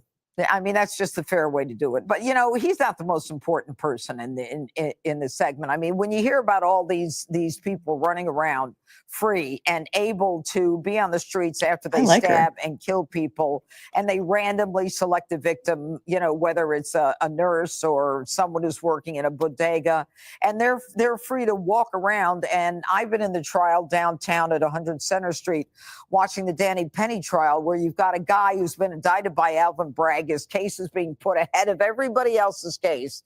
And today was an incredible day for the defense, with a medical examiner who just did circles around the prosecution medical examiner, who apparently was making up some things that this expert medical examiner had never heard of, like a jugular choke. He said there's nothing in the literature about this. He said, I've never heard of it. But I mean, this is. See, and Judge Janine is in the courtroom. Nobody in mainstream that we watched reported that. She was making stuff up like jugular choke. There's no such thing, right? What's happening. It's the politicization of the criminal justice system, where this guy, Danny Penny, who was a savior to everybody on that train, who thought they were going to die, when a guy ends up coming out and says, I'm going to kill somebody, I don't care if I go back to jail for life, everyone was petrified. And the last thing I'll say is that, you know, we owe this guy a debt of gratitude for what he did. And the medical examiner, by the way, made it clear that he died of sickle cell, as well as being in a psychotic episode, as well as a toxicity from the cannabinoid, a K2, which was similar to a cocaine. Harold Ford Jr. Glad to be back with everybody. Thanks for having me. I cannot agree with the judge any more than I ever had. We spent a lot of time disagreeing, but I thought the way you characterized what happened in Illinois is exactly right. And I hope whatever people may think about the underlying facts that made the original resolution or the initial resolution of the case, maybe that should not have been what happened, but it is what happened. And legally, he was entitled to the decision that the Supreme Court rendered. We have a new police commissioner in the city, Jessica Tisch, who I wish nothing but the very best. She's had a big job over the many years developing and implementing all the new technology and innovation at the police department. I wish her the best, as she now has the day-to-day hand-to-hand combat job of dealing with crime in our city. I agree with you on Daniel Penny as well. What I've seen in the trial, I'm not in the courtroom like you are, but what I've read and all the public narratives I've been able to construct and bring together, I'm not seeing anything that suggests that he didn't act within his own right. Trial's not over yet. We will see. But I think your analysis around it, I've been watching you, has been excellent. So thank you for that. Thank you, Harold. Thank you for that. Why don't you guys just kiss? Stop it. Jimmy, Jesse. Let's put the legal stuff aside. You know, you see a guy like Jussie Smollett. Everybody knows what he did. Even the Going back to witnesses Jussie said Smollett, which he I did what haven't he even did. touched yet, but I don't know. For those of you who are following the Jussie Smollett, I think what he did was horrible, but I think that the Illinois Supreme Court did the right thing by overturning the conviction, because, like, the prosecution made a deal with him. Pay $10,000, we're not going to prosecute you. Then a new prosecutor comes on and was like, yeah, no, we're going to prosecute you. So, I mean, legally, that is double jeopardy. Same issue that is at stake in the Karen Reed trial, which, by the way, we're going to cover at 1 o'clock because there's some new filings in the Karen Reed case. And when I teleport you from this stream, you'll head on over if you would like to watch about Karen Reed. And we will cover some new filings from yesterday and today. So you may want to be on top of that. I watch all the news channels, Cheryl. I watch them all. I watch them all because I want to hear what everybody's saying. But I specifically put up Judge Janine because I saw her in the courtroom. That's why I specifically did. So, no judgment. I don't judge you. Don't judge me. But I like to hear all sides. I don't go to just one source for my news. In fact, I prefer to be there in person. Thank you, Cyber Chicken Boston, for your 10. And yeah, it happens. I'm on a MacBook, and so it's got this little mouse pad, and I just try to go look for something on my screen. It just gets me out. And by the way, is there any other creators in the chat? Because the price of StreamYard just doubled. I had it on like auto pay, and how dare they? The service sucks, and they just doubled the cost. That's insane. So that's my rant for the day. One of them, anyway. Thank you, Garth, for tuning in from Canada, and says, Melanie, we're running out of milk on our tugboat. Can you row out from Vancouver with some? Absolutely. I'm here to do any and all favors for you, because look at Melanie Little's concierge services here. Here she is coming in with a 10. Thank you, sweetheart. These trials are making people not want to defend themselves in their own home. Brian Camp. Yep. Help with a fatal threat present. Daniel Penny. Come forward to help police. Richard Allen. Living in purge times. Yeah, I watched The Purge. More than one of those movies, and it kind of feels like that, doesn't it? 20th Century Fox, thanks for hanging in for 3 months. Says, I hope at some point they will call it a K2 death and people will stop trusting street drugs. Yes. Tracy says, she's wrong already. No such thing as a former Marine. If you know, you know. Semper Fi, girl. Semper Fi. And the Goodmans are here, and they gifted 5 memberships. Thank you so very much. And I think it was probably Mrs. Goodman, Mr. Goodman, who gifted the 5, because then Mrs. Goodman came in. And she's like, hey, Mr. Goodman, I see you. And I'm gonna raise you. I'm gonna raise you. Thank you, Goodman. You guys are so amazing. And whoever was gifted, welcome. Private info, thanks for the 20. Disgusting how the guy's family is all about wanting money and suing, and how they loved him, but not a single one of them took him in, did they? Wasn't he living on the streets? He was. Thank you so much for your super chat. And there was early reporting that I think his father hadn't been in his life and since he was like a toddler. But now he's out there. He's the face of the family. So thank you, White 007 says, what's the makeup of this jury? I'm going to tell you because I did pull an article on that I did not have an opportunity to go over with you during one of the last shows.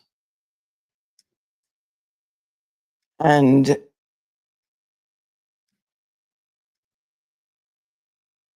I mean, this is interesting, but it doesn't say race in their breakdown here. It just says ages and what they do. And I thought, if they want to make it about race, why didn't they put the race in? So let's see. Here's juror number 1. Juror number 1 is a marketing communications rep for a nonprofit art agency, a female, who says she has seen outbursts on the subway before and previously served as an alternate juror on an armed robbery case, originally from New Jersey. She said she feels apprehensive about being physically threatened, has a master's degree in theater management, and teaches marketing on the side. Juror number 2 is a male who lives in Washington Heights and works in healthcare. During the selection process, he said he had never seen a disturbance from a subway rider. He came to the U.S. from his native Philippines. Juror number 3, computer programmer from the East Village who's originally from Atlanta. He rides the subway occasionally, has never seen an outburst or been threatened, and likes video games. Juror number 4, a female lawyer from Yorkville. Lawyers are good and bad on a jury. She had family members in both the military and police departments, but said she will able to be fair and follow the judge's instructions. She has witnessed subway outbursts and has felt personally targeted. Juror number 5 is a retiree from the Upper East Side who said during the selection process that he rides the subway once or twice a week and has witnessed outbursts and has felt personally targeted, but has not called police. He previously sat on 2 grand juries. Juror number 6, here's some of the protesters outside, or supporters of Justice Neely, justice for Jordan Neely signs and bullhorns. Jury number 6 is a retired librarian from Morningdale Heights near Columbia University. She served on a jury a decade ago. Her daughter was once assaulted in Times Square. And despite riding the subway daily, she has never seen an outburst or been targeted herself. Juror number 7 is a man from the Upper West Side who rides the subway regularly, but said he had never been harassed on the city's rail system. He has seen outbursts, however. Juror number 8 is an East Village woman who came to the U.S. from the Ukraine 45 years ago. She's a retired journalist who works in a gift shop and supports her unemployed son. She said she does not ride the subways as much as she used to, but has never had any problems. Juror number 9 is a woman originally from Nebraska who's lived on the Upper West Side for more than 40 years with her husband, who's a former advertiser who survived a street mugging. She served on 2 prior juries and said, yes, of course, she has witnessed subway outbursts, although none had targeted her personally. Juror 10 is a West Village woman who endured harassment on a near-empty subway car and said during the selection process that force could be justified under certain circumstances. Despite her harrowing subway encounter, she said she didn't call the police. She and her friend switched cars instead to get away from an erratic man who was swearing at them and calling them names. Juror number 11 is a Midtown lawyer who survived a robbery 4 years ago. A regular subway rider, he said he has witnessed outbursts, but has never been personally attacked. Juror number 12 is a paralegal who doesn't work on criminal cases. She said she's a regular strap hanger who has seen outbursts, but has never been personally harassed.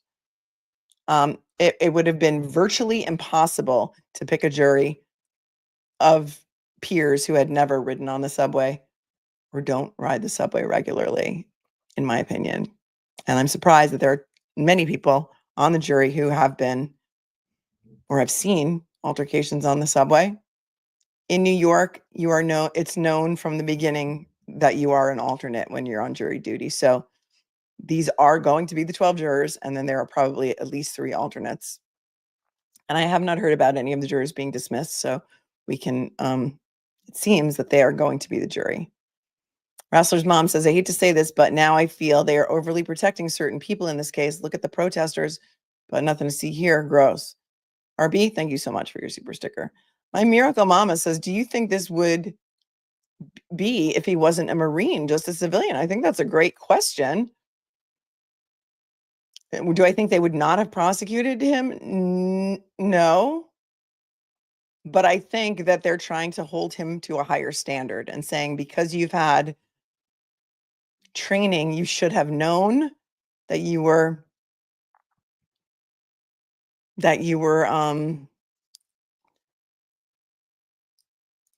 applying too much pressure, that you're trained in this, that you should know better kind of thing. So I don't know. What do you guys think? Yeah, Joy was wondering the same. So it's a great question.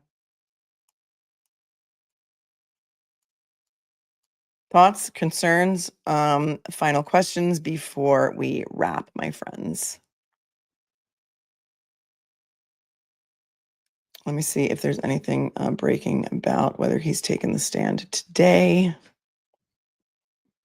His court started, I think, probably around 9:30.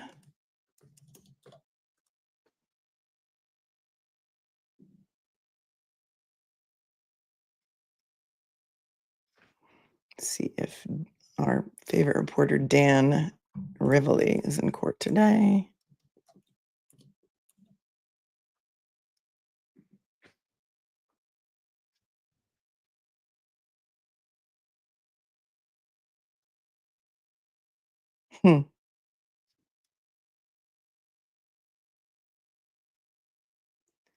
So this is interesting. From 16 minutes ago, this is Dan at Dan Rivoli, Rivoli on Twitter. He's a reporter with News Channel 1 in New York, which I think is Comcast News. It's not a major network. He says, with the jury out of the room, the defense mentions a juror with eyes closed. And Judge Wiley says, I think she was awake most of the time. Okay. I think she was awake most of the time.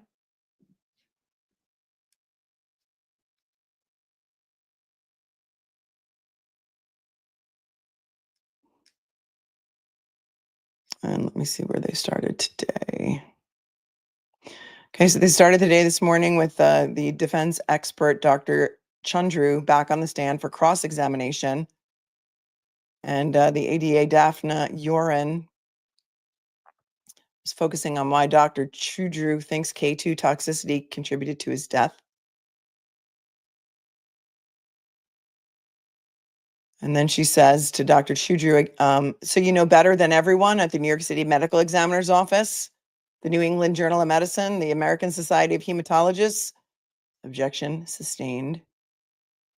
And then Yoran, the ADA, says, isn't it a fact that the American Society of Hematologists were referencing the fact that medical examiners were using sickle cell to cover up deaths in police custody? Well, that's interesting. That's going to factor into some of those mysterious MSP recruits who died during fight night or throughout the country. Wow. Apparently it's a thing. Apparently it's a thing.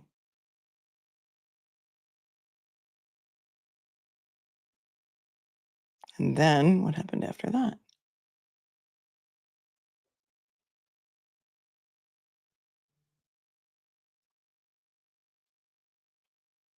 After much back and forth on cross, Dr. Chundru says that Neely's airway could have been occluded because Penny's arm never changed his position as far as he can tell. But Dr. Chundru notes Penny and Neely obscured in parts of the video, and Neely's body does change positions. He also said, Dr. Chundru also said he doesn't think much of hematologists who don't sign death certificates. Their patients are not dying from sickle cell crisis, he says. Sickle cell crisis is rare. It doesn't mean it doesn't happen.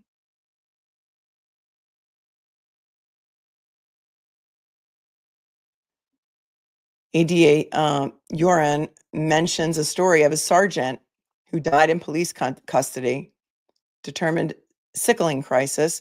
Dr. Chundru still deemed it a homicide. The restraint played a role in the sickling crisis in Mr. Neely, but that's a far different cry than he died of an asphyxia from a chokehold.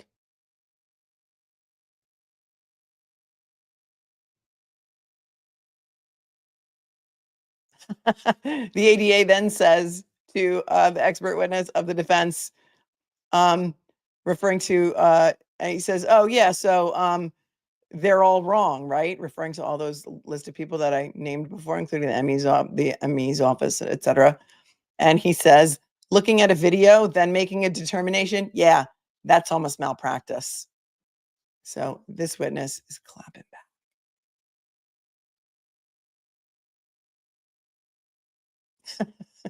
Earlier in the cross, the ADA said to the expert, did you know that the New York Office of Chief Medical Examiner was the biggest in the country? And he said, no, I didn't know that. They lost half their staff.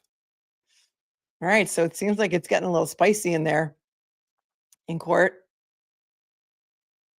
Then there was the discussion 20 minutes ago about the juror who had her eyes closed.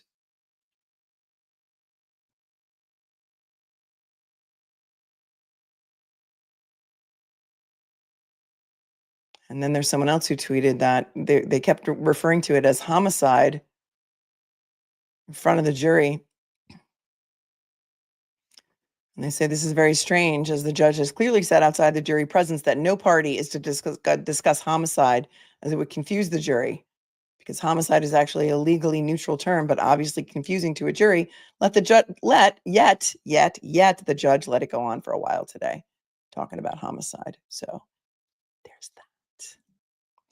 All right, my friends, thank you as always for coming to what? Brian Camp testimony is being streamed. All right, I'm going to have to go look for that now. I don't know where they're streaming it, but if somebody knows, send me an email. All right, I'm going to go on at 1 with the Karen Reed stuff. So it's a very busy day today, very busy, and I'm spending the evening with my man, Dave Matthews. So see what we can do today. May have to do his testimony tomorrow, meaning Brian Camp, if that's what it is. So, okay, breaking news. Thank you. I'm going to cover that because we're going to Karen Reed right now, okay? Okay, we're going to go there. Ready? Thanks, mods, for keeping it classy and for doing all the things. And you guys smash the like button on your way out. Buckle up. Get ready for teleportation. I will see you over there. Safe travels, my friends. In 3, 2, 1. We're not starting till 1, so everybody go take a break. Peace.